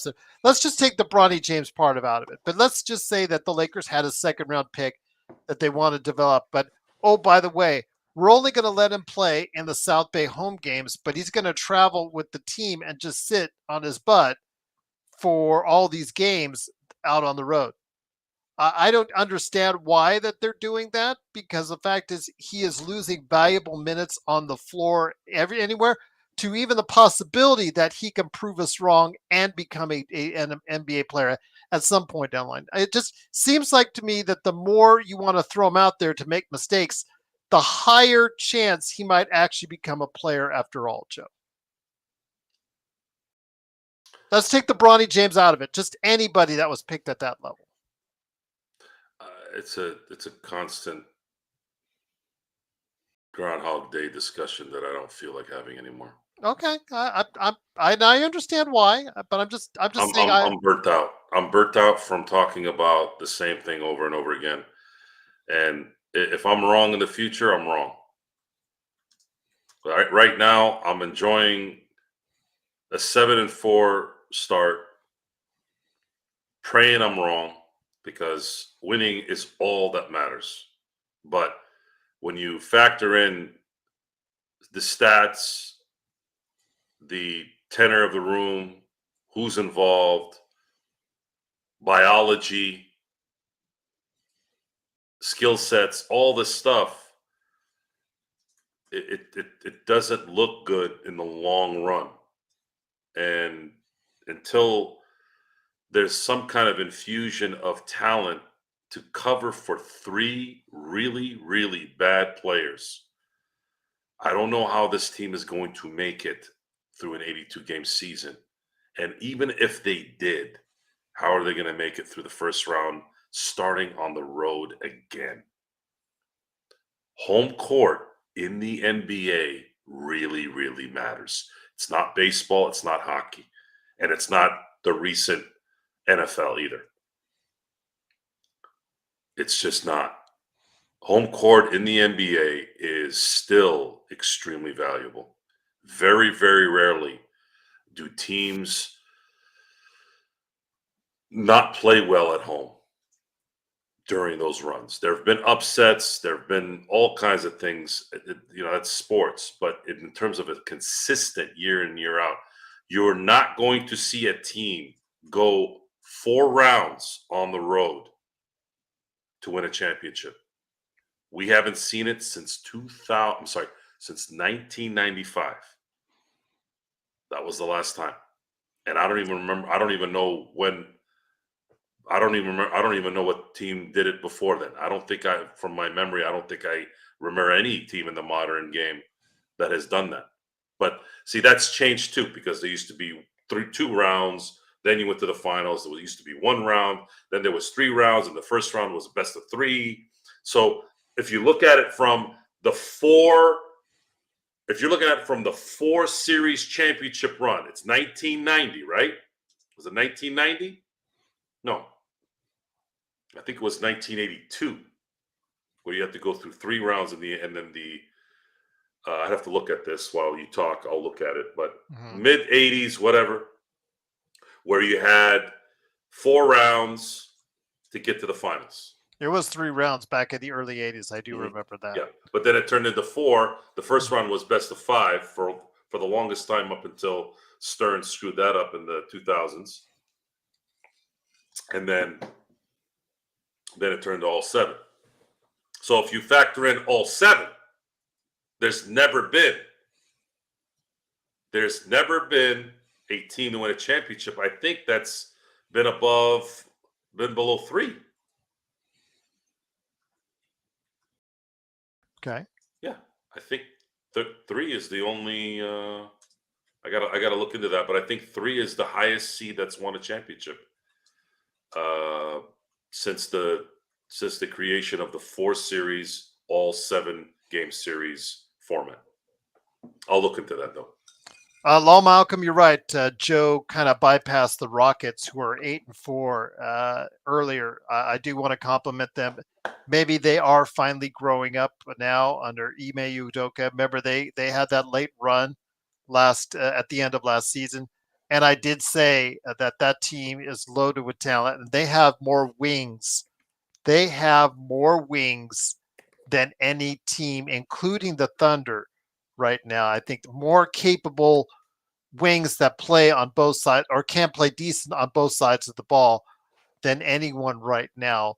Overall, talent-wise, you could say OKC has the edge, but okay. What's going on, Joe? I had to undo my internet; it wasn't working. See, okay, there you go. But Law Malcolm, I agree with you. Houston has got a lot of talent and should not be overlooked at all. I think that people need to watch out for them. Are they going to grow up this fast? I mean, they got off to a great start. Sometimes it gives a young team a lot of confidence. We saw that with OKC. So yeah, that they could be playing at a higher level than what many of us anticipated. But yeah, they got a lot of wings on that roster. And they could be a team, Joe, that makes a major trade if a certain Giannis Antetokounmpo or some other superstar decides they want to go AWOL off their own team this season. And if you don't want draft picks, or you do want draft picks, but you also want ready-made players now, Houston has quite a few of them themselves. It's too early to predict at this point, other than what we did in the summer. I don't know, but everything's playing out. And if you have to put it in a vacuum, everything's playing out pretty much exactly how we thought it would play out. Yeah. So if you look at the standings, other than a few teams going here and there, Golden State's a contender, a little high, but they're contending. Phoenix is contending, which you didn't kind of know, but you did. Denver's coming back up again. Houston's competing. Oklahoma City Thunder are the number 1 seed. Grizzlies are competing. Sacramento's competing. Clippers are somewhat competing, and then of course San Antonio's playing better than expected. But we also talked about them possibly being a little bit of a force, especially with Chris Paul being there. Then Dallas you is have a Minnesota big and Dallas. disappointment right now. Yeah. Yeah. Minnesota and Dallas are disappointments, but I think that's going to change not too long in the next month or so. I think And New Orleans, because they're a mass unit right now, so that's the thing. As long as we go in there and Trey Murphy doesn't go red hot because he just came back this week, which is always scary because it'll be like his third, I'm assuming his second or third game back when he plays the Lakers. That could be really, really scary for the Lakers when they play them on Saturday. So I'm hoping that won't come to fruition there. But John, we got you back all nice and comfy for the nightcap, man. Really uncomfortable. I'm all in now. I was in that really uncomfortable Taliban chair. The Taliban chair. Okay, there you go. So, but now I got a nice little comfortable blanket here and pillow. I'm on the couch. Okay. But I was listening the whole time. And to your guys' point, about other teams, and Joe, you were mentioning the Warriors. Now I'm going to be honest with you guys. I thought the Warriors were going to. You lie to us a little bit. You're always being honest with us. All right, I'll try to lie a little bit. Joe sucks. Thanks, no, that's not a lie. Thanks. Salute. John, wear your Lakers sweet shirt. Yes, I have a lot of Lakers shirts. This is if it didn't say De La Salle, I would have clowned them by now. No, it's because this was our warm ups in high school, and I just like to sleep in it, to be honest. But anywho, listen, the Warriors, they had. I thought they were going to take a step back. I was like, wow, they had some good additions with the Anthony Melton, I think Kyle Anderson, and plugging up the holes that they had. But their biggest hole that they did not plug up was the big man position. And I was like, all right, this team, I think, is going to take a step back or stay in the same range. They have taken a step forward. So I got to give them credit. Early in the season, but them boys are hooping right now. I'm going to be honest with you. That's a good question, Thameless. He says, if Giannis, is he more likely to stay or go? And if he goes, to whom most likely? I think if it keeps on going like this, Thameless, he wants to go. Because he's now over 30. Surprise, surprise, everyone. He is now a 30-year-old. So he now sees the rest of his career staring at him as far as, not how many years he might be left playing at an elite level. So he's already dropped his LeBron passive aggressive comments almost weekly, Joe. So I say the first question. I say he is, if it continues this way, I say he's going to go. Yeah, it would definitely put some excitement in the NBA a little bit if we can get who's going to get Giannis 2-week kind of that'd be trade good. deadline talk. Sure. Where's he going to want to go? Miami. I don't know why my instincts say Golden State. No, please. God, no, please. You guys have no idea. Joe, I have to. Okay, you know what? Since this is the nightcap, we could be a little personal, right? You guys have no idea all the. Because you live in the Bay Area, I had to go through as a Laker fan living in the Bay Area. And I went to high school during their stupid ass little run. And I used to tell them, like, dude, you guys don't know. You guys were not watching Kobe. Because I swear on my soul, I have been locked in to the Lakers since literally 2008. So I watched the Lakers' success a little bit. And then I watched all of just terribleness throughout my high school. And the Warriors were just so good. And everybody was just like, oh my God, Stephen Curry is like the new Jesus Christ. And I was like, no, he's not. I was like, no, he's not. He's not even he's not even at first. I used to be like, he's not even as good as Kobe, and he's not as good as Kobe. I'm gonna be honest with you, as an overall player, he's not. He's a better shooter than him, but he's not a better player. But it was just the hype, and I just that made me have such a disdain for Warrior fans. So please do not let Giannis go to the Warriors. Don't ask Clay that after last night's shot, but we won't digress on that. But, no, don't get me wrong. I give Curry his credit, but I don't want to see the Warriors just super hella good again because that was so. Do you think Giannis is going to stay or go this season? Honestly, you made a good point, Gerald, about him going to the Houston Rockets. Like they're setting themselves up for like, come on, bring one more. Look what we got going. They can get it. I feel like they have an itchy trigger finger. I think OKC, despite all the assets that they have, I think they want to see what it looks like with Hartenstein in there first before they make any moves. Because with Holmgren now 8 to 10 weeks, I think they want to see when Hartenstein comes back exactly how it looks. But Joe, what are your thoughts, man? If he goes somewhere, where do you think he'll go? Giannis? Miami is a good place too. Do they have the assets though? They'll find a way. Yeah. Malcolm, Gerald, can you break down for them? You know your basketball. By the way, I did a research here while you guys were talking. For 22 seasons since the NBA has implemented a 7-game series in each round, was based the year of 2002-2003. The lowest seed to win a championship was the 3 seed. That's how important home court is in the NBA. Who was it? There was a few. Golden State in 2022, the Pistons in 2004. But that's just the lowest seed, though. The lowest seed to win a championship was 3. Not even a 4, not a 5. It's extremely difficult to not have a high seed and win it all in the NBA. It's always been there. Mm-hmm. Even the Raptors were a 2 seed coming out the East during their run. I just don't think they have enough picks in Golden State. I think like the Lakers, they can only get 2. So they'd have to find a third team to facilitate more picks to Milwaukee, because Milwaukee will want everything and the grandmother and the kitchen sink. There's no one else that can get Giannis. That would be such a sad thing. Oklahoma City is the only one where he can go and win right away.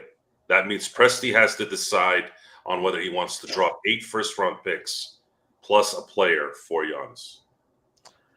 Jake Nine's asking Joe and Gerald, and let's include John on this. Do you think the Lakers will fall after a hot start? If you look at the statistics, if you look at just the statistics, yes, LeBron and AD played 70-plus games last year, Joe. Yes, they did play in the Olympics. The statistics before that suggest at some point in time, one or both of those guys get injured. If you look at the number of games played or the percentage of games that they played during the course of the past 5 seasons, one or both of them will be out for at least a 1, 2 week, 3 week period of time. So if that's the case, the Lakers' depth is probably as bad as I've seen it this decade. Joe, do you concur on that? So let me put this in perspective for you guys. I know you can't choose who you play, but I'm going to give you guys a little bit of a lesson in the last 3 games. They've won the last 3 games at home. Home cooking helped. However, they played a team in Philly without Embiid and Maxey. Toronto, Scotty Barnes wasn't playing in that game. Memphis, Ja and Desmond Bane weren't playing. So let's go back in time here real quick. Let's say everyone was playing in Philly, everyone was playing in Toronto, and everyone was playing in Memphis. What do you think the results would have been between those 3 teams? Would it have been 2-1, 1-2, 0-3? Ask yourself that question. When they start playing Phoenix on the road, after playing Denver, after playing Orlando, and then playing San Antonio on the road, then Oklahoma City, What's those 4 games going to be? So they're playing Denver at home, then it's Phoenix, San Antonio on the road, and then they gotta come back home and play Oklahoma City. Those teams, if they're at full arsenal, are going to be a problem. And Orlando, just so everyone, they're the only other team. They're like a trivia question right now, Joe. Who is the only other team besides Cleveland and Boston to have a winning record in the East? And the answer right now is, despite Paulo Banchero not being there, Orlando. And that's Franz the scary Wagner. part. That's the scary part. They're Franz playing well Wagner. without Paulo. Well, yeah, wouldn't you know, conveniently, Joe, Franz Wagner finally has found his shooting touch that he didn't have in the playoffs, that he didn't have for last season. He finally, conveniently, has found his shooting touch with Paulo Banchero not there. What do you know? That's the same reason why Dalton Connect went off in the third. Because he actually got the ball. Yeah. You'd have to worry about. This is why guys like Eddie Jones got traded when Kobe was coming up. This is why these trades happen. The Norm Nixon's getting traded because Magic was needing to get more space. There's only 5 players that play at once, and some guys need more than others, and that's just what it is. And that's real, because somebody got to get the shots, and you just got to make a decision. And this is me tying things together, being smart. But Joe, I know you and Gerald, you guys both know that, like, as businessman, you had to make a decision, and both may be good decisions, but you just got to make the better one. And it's like that example you just gave with that other fella you were just talking about, Joe, and Kobe. It's like other fella. I'm gonna be honest.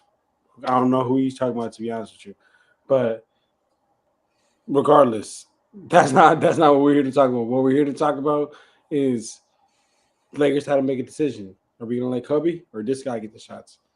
You want the option of Kobe. Kobe was Eddie Jones was the other guy. Oh yeah. Eddie Jones was an all-star. Eddie Jones, ball guy, was loved, played good number defense. 20. Number Well, 20, he was the ball guy? 25 until Goodrich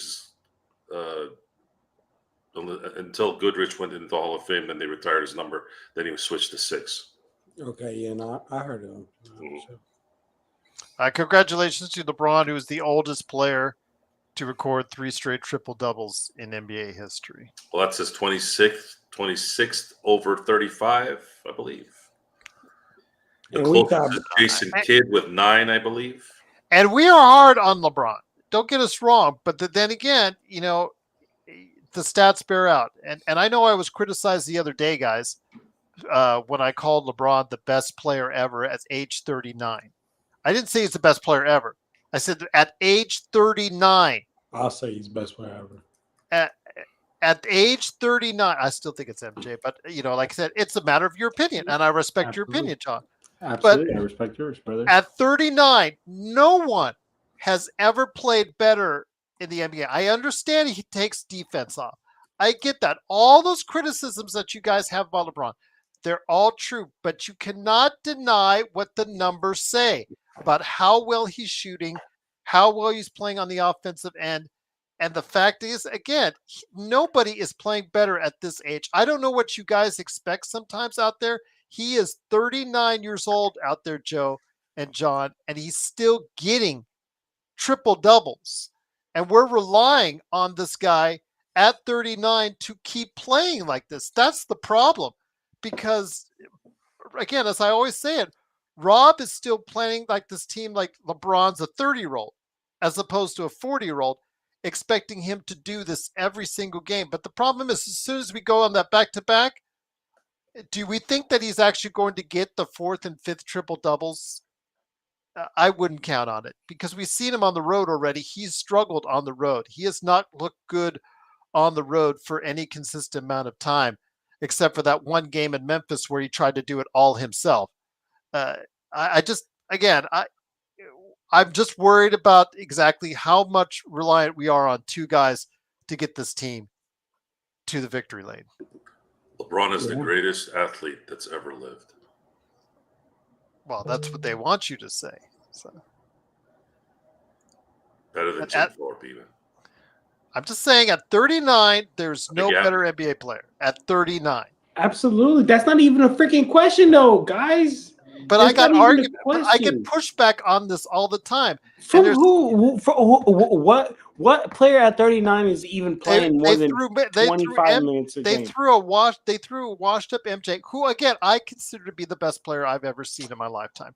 But at 39, he came back, or 38 actually. 38, he came back after 3 years off, and was a shell of himself doing turnaround jumpers in Washington for 38 and his 38 and 39-year-old season, getting terrible numbers shooting. He got 20 points a game, but his shooting numbers were bad. It just was not the same MJ by the time he came back. Joe will attest to that because he saw him as well. He was not the same player that he was before he left. I gotta tell you something, Gerald. Okay, but I got a lot of flack. I'm just saying, John. Listen, whole lot of flack in the past couple of weeks when I said that. Okay, but listen, when you say this, the people that give you flack, okay, those people that give you flack for your statement of saying LeBron James is the best 39-year-old, Gerald, that's not even a question. Those people that give you flack, don't even give them your time of day. And I'm going to give you an example, okay?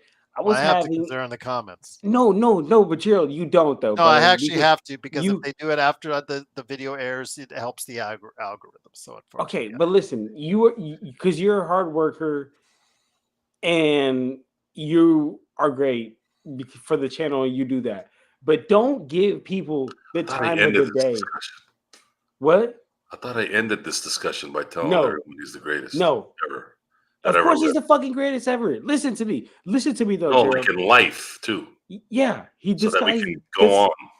Okay, go on. Listen. Gerald, don't give those people time of the day. Don't waste your time.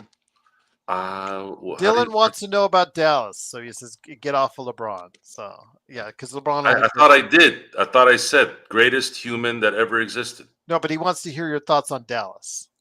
Let's talk about Dallas. They're 5-6. Okay, I at this point, something happened in that Celtics series that took their souls.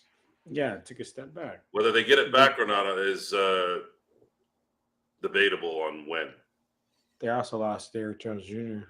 and they're hoping Najee Marshall can replace him, but he's not. Seriously, Kyrie Irving turned into a pumpkin in that finals. He turned into James Harden circa 2012. I was in shock. He looked like he didn't know how to play basketball. It was so bad. I know. That's bad. I don't know what to tell you, man. Not a single. I don't think they're not going to make the playoffs, but geez. I don't. Jason Kidd, get your ass out of your head. Well, the good news for the Lakers is that they are at least now in the positive. They do now have a positive point differential for the first time all season. Or actually not since the third game, I'm sorry. So yes, they are now at a plus .01. Straight up. Yeah, show some love to what Malcolm said. Show some love to what Malcolm said. Straight up, Malcolm. Let him know. What is your deal with this LeBron obsession?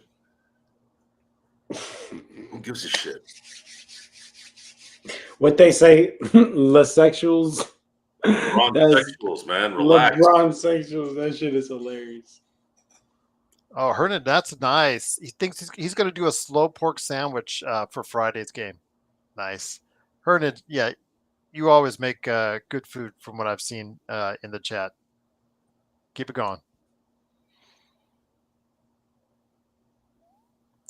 By the way, the Win Buffet was really good. Sorry. 8.5 out of 10 for me. You guys ever had panettone bread? Really? Did you have some earlier tonight? No. I'm thinking of having some right now, but I'm asking if you've ever had some. No, actually, we haven't. Sounds good. Was it from scratch or did you get it from a bakery? I'm gonna show you right now. Okay. All right. I'm shocked after they. Well, let's see. Hold on. I am shocked after they signed Clay. They look not good. My Rockets had a better record. Joe, what's going on here, Dylan? Are you doing the verbal talk text on that one? He's just happy that his Rockets are the 5th seed. I think he corrected. So. Oh, Joe sips his drink like it's We gold. just finished the conversation on the Rockets, Dylan. They have a great number of wings. Yes, Jeremy, we're doing the nightcap. That's why I'm drinking my nightcap. Yes. Like Holly Walnuts. A lot of young talent on that team, Dylan. 8-4, off to a good start. Can they parlay the good start into overall a good season like OKC did? They started off strong. Now they're still the young team. Ime Udoka has got them playing very well. But are they going to go ahead, Joe, and take that next step and start looking Rockets need one more player to bounce them up. Giannis? Will he want to start over in Houston? Well, that might not be his choice. He doesn't have a no-trade clause. Will they have to gut the Rockets to get him? Then they'll gut the Rockets picks and players. Yeah. Yeah. So I don't know if that's going to be feasible. Whitmore hasn't been playing well to start the season, FYI. No. Hopefully we'll be wrong in the future, but he still was a better pick than JHS. Oh, I agree. Yes. That's a nightmare. That's a nightmare right now. And yes, JHS, the only reason why he will be traded is because of his $4 million trade. Let's look at Houston. Let's look at Houston's roster. Hold on. What would they have to give up to get Giannis? Let's see here. That's a good question. We know Sengun has to be in there, right? Yes. Although the Bucks have bigs. Do they really need Sengun? There you go. Oh, there you go. You guys ever had this right here? No, panettone bread. Okay. Who are they going to? Who are they going to give Thompson up? Obviously, yes. Change your life. Reed Shepherd. So Reed Shepherd, Thompson, 5 first-round picks, maybe. Who? They'd have to give up. I would say they give up Smith too. Okay. Does Milwaukee do that trade? Obviously, Houston's going to do it. But then if you trade Sengun, what's the point? No, they wouldn't want to trade Sengun. I think Sengun stays because Houston's like, look, if we give you Sengun, our team's done. Yeah. If they trade maybe Green. Giannis is going to 2 places if he demands a trade: Oklahoma City or Golden State. So you don't think a trade of Green, if they threw in Jabari Smith and Reed Shepherd, that wouldn't do for you? Plus picks? Nope. 5 picks? No. Okay. I would do it for me. So it's not good for Giannis. It's not just. I'm not worried about Giannis. Why the hell would Giannis want to go to Houston then? He's going to have a say in this. He's got a no. He doesn't have a no trade clause.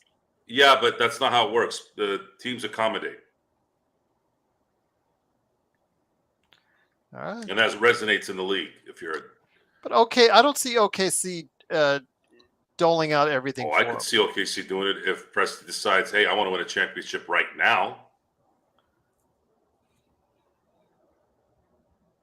Chet Holmgren being healthy with SGA with Giannis and Caruso. Yeah, they could definitely do that. Definitely. Jeez. Joseph, come on, man. Got your ass. Joe, you're hilarious. Hang on. We've been saying that for decades, but that guy made it famous. Well, got your ass. Shit resonates, man, when we don't even know it. It would also have to be dependent on how good the Giannis wants to win, Gerald. He's not going to go anywhere where he can't win right away. Yep. And Milwaukee's not going to do him wrong. I just don't think Presti will go all out like that. He doesn't have to, but then again, Chet is he's fragile. Yeah. He played 82 games last year, but look, he's already hurt again. So, do you want Glass Joe dictating your championship aspirations? Sheesh. Hold on. I just thought about that, boy.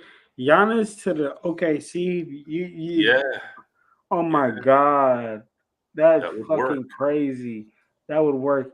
And That- Oklahoma City's got a and hold on. fantastic fan And base. you, oh fuck, and they have a Not million. fantastic. I'm talking No, Arnold. you know what else they fantastic. have? They have a millions of picks to be able to throw their ways. And By the way, well, hold on. I just wanted to mention to Hernan, no, needs to he's got a happen. contract that's like absolutely humongous. There's no way he's going to be leaving unless you're going to pay 60. Because remember, it's right around $60 million for Stephen Curry once that extension kicks in.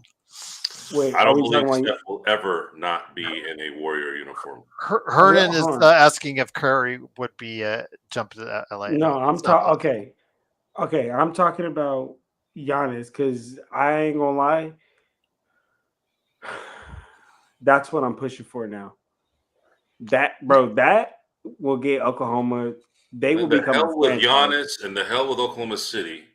I'm talking about the Lakers here. What the hell are the No. Lakers going to do? No, Joe. And fuck by the that. way, I'm trying to Malcolm, see that. Chet is not way hard than AD. How many seasons has AD lost due to injury? 0. How many has Chet lost?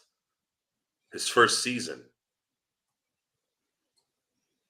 And he's going to miss half this season because of his hip, because he's got no freaking meat on that body. And he looks like, every time I see him play on the court, he looks like he just woke up. Jeremy says, "What's in that glass?" He wasn't here at the start of your. I think you said Jack. Yeah, Buddy Jack and Coke. AD for Giannis. Lateral move. Yeah, the Lakers don't get any better with that move. Yeah, but I would do, but I agree. Again, the Lakers just don't have enough. I trade LeBron for Giannis. Fuck yeah. I think we all a lot of people. But yeah, this team is very. Remember, LeBron has a no trade clause. He is one of the 2 players in the league that has a no trade clause. Excuse me.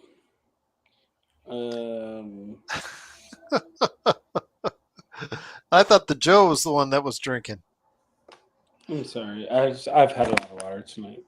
No worries.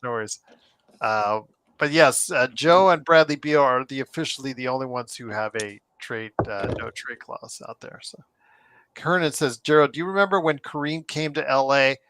Very vaguely, because was it 76 when he was traded to 75?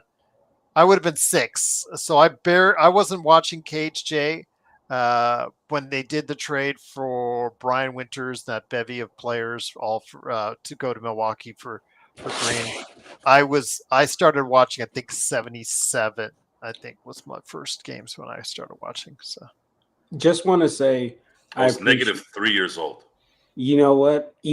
I probably wasn't even a fucking idea. So you know what's crazy, guys? Hey, no, I'm sorry. You know He's what? Dropped like 4 F-bombs already. No, He's good. You know what made me? You know what made me? Gerald saying that made me think. I appreciate both of you guys. I appreciate Joe and Gerald very much because honestly, I believe that age is just wisdom, and you guys let me hang around, and I believe I'm well older than my years because of what I've been through. I mean, my daughter was born when I was 20 years old. My life changed upside down, and had to figure it out. But what I like is I like being around y'all, and I appreciate that y'all let me be around here because it's crazy as you said that because you've been watching basketball for so fucking long. Like you've been watching basketball for longer than I've been alive, probably. That's insane to me. That's wild. Jeremy said, "Thank you, John. You're most kind. We love having you here. We love the takes you have. We love the fact that you are willing to come on here or your own channel and have the strong takes. I can't handle this positiveness. It's driving me nuts. You're willing. Shut the fuck up and be positive. There you go. Thank you. But you take whatever the chat or whatever comments dish out at you, and you're right back at them. That's what we love about you, man. That's what we You know love. what's great about my job, What's Malcolm? up, Joe? I do whatever the fuck I want. He's starting to go, everyone. He's starting to go. But he's not fully there yet. There was the So when I time get he up in got the morning, I get up in the morning. That's it. That's how it rolls. That's how we roll. Yeah, I'm going to say Thameless. I'm 55. I think I started watching around 8 on KHJ TV channel 9. That's crazy. And I love that theme song. Da-na-na-na, da-na-na-na. Oh, that was just a great theme song.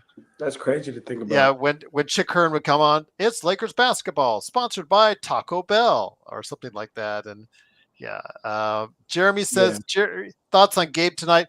Absolutely horrible. I don't know why he is still in the rotation. It's that veteran thing that that we all hate out there. Is that he's that name? He's that veteran that's been in the league. He's got enough cachet that keeps him out there. He has no cachet. He has ass. Well, I understand. You and I see that, but again, that name, the fact that he's a veteran, respected among his peers. If I was JJ Redick, you already set the precedent.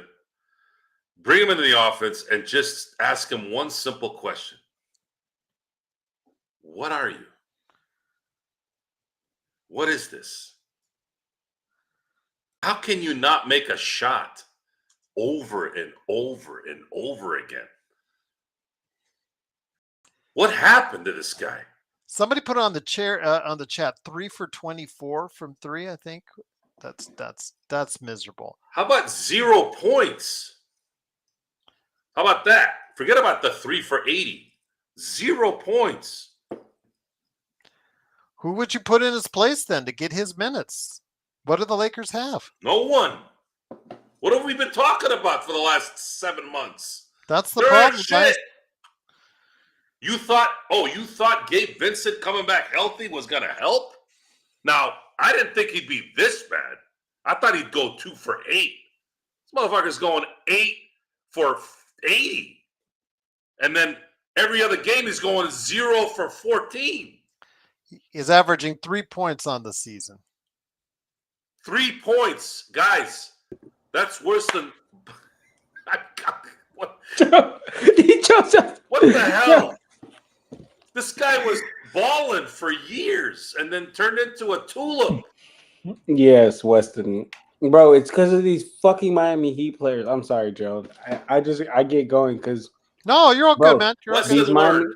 By the way, it's late night. This is prime Joe's time. here. Joe's here anyways, John. So don't have to apologize. These Miami Heat players, they buy into the fucking system. The system makes them good because Eric Spoelstra was the best coach in the NBA. He puts you in positions to excel. You look at a great player. You go to other teams and you're fucked. You're fucked. You get Kendrick Nuns. You get Hassan Whitesides. You get Gabe Vincent's. You get freaking what's the dude? Max Struess's. Who's been all right, but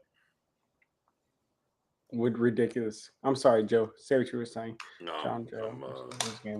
Which Lakers game did you like watching this season? So we will answer a few more questions before we call it a night. The Suns. Tameless says his first finals was Walton versus Dr. J, and I put on there on the tape delay on CBS. 1977.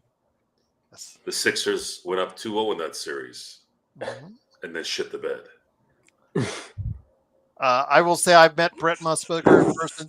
Nice guy, very low key, and just a pleasure to deal with. So. And then poor Dr. J finally kind of breaks through a little bit in the 80s, and then Magic Johnson had to show his ass. I still can't believe Musburger is still around doing stuff today. I think salute to Brett Musburger. Yeah. One of the best supporting actor jobs in Rocky.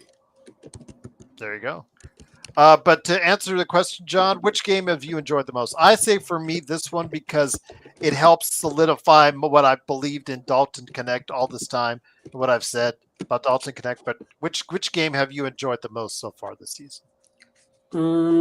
I would say that game when we came back from with the Suns, I think it was like that 6-point comeback or something like that. Mhm. That was pretty enjoyable game. The vintage LeBron game again, that fourth quarter, vintage LeBron Mhm. fourth quarter. That was against Sacramento. That was a great game to watch. Joe, which game have you enjoyed the most? Sacramento, Sacramento, yeah. because it was unexpected, and they started 3-0. I was like, yes, 3 home games, 3-0, and then they did it again tonight. Last 3 games at home, 3-0. That's a good thing, and you can win your home games. That's how it's supposed to be done. But the problem is they're not playing these teams at full tilt, so you can't really gauge anything yet, except bringing in negativity when they are going to play a fully healthy team down the road. At some point, a lot of these teams are going to be at full strength. Now what? So I got to wait and drink more. Hernan, all I know is when Gabe was playing with Miami, he used to be a very streaky shooter. I'm hoping that he'll get on a hot streak pretty soon because the Lakers sure as hell need it. Because, if you're going to depend on Dalton Connect as a rookie to do what he did tonight every single game, that's a lot on the kid. And I think that's asking way too much of the kid because even I don't have those expectations every time out that this kid can do tonight, every night going forward until he gets more seasoned and gets more time under his belt. So with that, well, last thing by Jeremy, because I don't want to. I know Jeremy. We give much love to our Australian friends out there. 0 for Max Christie DMP. Thoughts on that, guys? I have 0 thoughts on Max Christie, and I would prefer to have 0 thoughts for the future of Max Christie. I say it's well earned. Max well Christie deserved. has maxed out his talents or lack thereof. Get him the fuck out of here. Time to get out. Time to go away and go get a fucking haircut. He had his chance. That's what I He had need. his opportunity. You reap what you sow. He'll probably by either injury or lack of productivity get another up again to prove himself. And I don't know if he'll ever will on the Lakers. That's Stop cutting y'all hair like alpacas. Seriously. You look ridiculous. You guys are going to hate yourselves in 10 years, especially 20 years from now. You're going to look back at your high school pictures and your early 20s pictures, and you guys are going to look like a bunch of dildos with a wig on. Dildos. Although, but I bet John likes his high school senior picture. Yeah. Well, don't bring it out. I'm just saying. I bet you look at it. I'm trying. No, I don't. I know I can't bring it out, but I'm trying to think if I had long hair or short hair because I remember my mom had told me the same thing because I think it was like I had like a little about you having alpaca hair. No, she talked because I used to have like really long hair. Well, not really long hair, but like a little bit like a mini afro when I was in like my sophomore or junior year of high school. And I took some pictures, and my mom told me the same thing you said, Joe. She said 20 years down the line, you're gonna look back at this and you're gonna think you're retarded. And I was like, you know what? So a story about entering freshman year in high school. Okay. When you start growing facial hair as a kid, it's a badge of maturity. Mm-hmm. But God, I think, teleported that message to me and one of my other boys, but it didn't resonate to the other 3 that I had hung out with. And for some weird reason, he and one of my guys said, let's cut this out. Let's not be the typical Middle Eastern guys with a freaking peach fuzz mustache. We shaved it. Our other friends didn't. The other one was an Armenian too. He wasn't so, different, nationality. But those clowns kept their mustaches throughout high school. Now, every time you look at the high school pictures, they all look like they have pubes under their noses. And then when you look at guys like me and my other boy who decided to cut it, we look like I look now, except a little younger. There you go. With the pinky up. Always think of the future, folks. And that's you want to look good in every era in your life. And that's how you I had a little bit longer hair, maybe a little bit more wavy. I mean, I could still grow that out, but I prefer short hair because I have shit to do. So I'm just saying, the whole point of, and you notice I don't have any jewelry. I used to wear jewelry. I was a big gold guy, had a necklace, cross, bracelet. Sometimes I'd wear a pinky ring, and then I'd have a watch.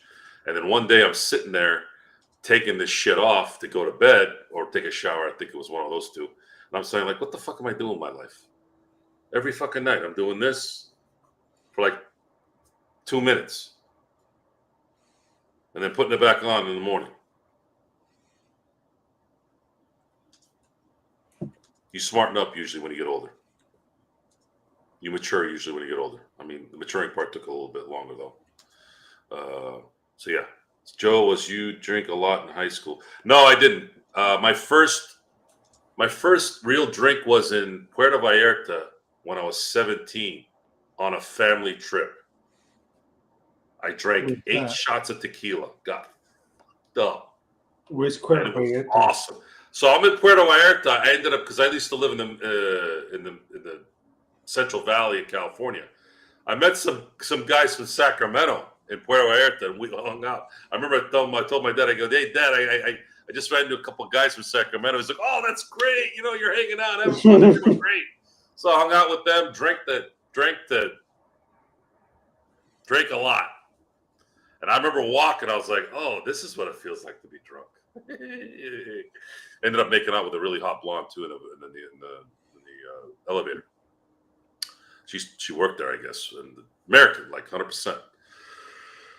So yeah, that was my Mexico trip, having my first drunken stupor. Salute to the blondie and salute to my friends from Sacramento. I never saw them again after that. Joe is faded. He said salute to a blondie. Anyways, I wanted to tell everyone. No, she was hot. No. I don't have. Gerald, you gotta end this. Joe's No. gotta go to sleep. I'm prime steak eater. I don't eat the steak at Applebee's. I never did. I'm about quality, not quantity. 100%. 110% if I'm, using the cliches. So anyways, I think we've had a pretty eventful evening tonight with the nightcap. I think you guys got a little bit more than I thought you guys would receive. But Lakers win tonight, and we're very happy and very excited for hopefully future wins.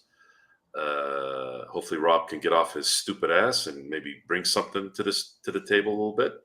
But until then, I want to thank John for being here, Gerald for being here, all of you for being here. We had a big crowd tonight from beginning to end. We thank you for being here. Thank you for having fun with us. And we look forward to a Friday of winning this, hopefully in San Antonio. And until then, what's my tagline? Until next time, we'll see you next time.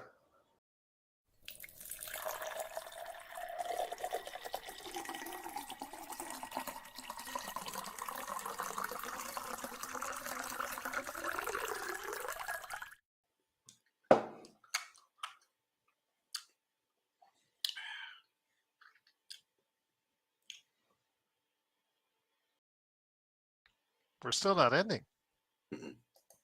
YouTube likes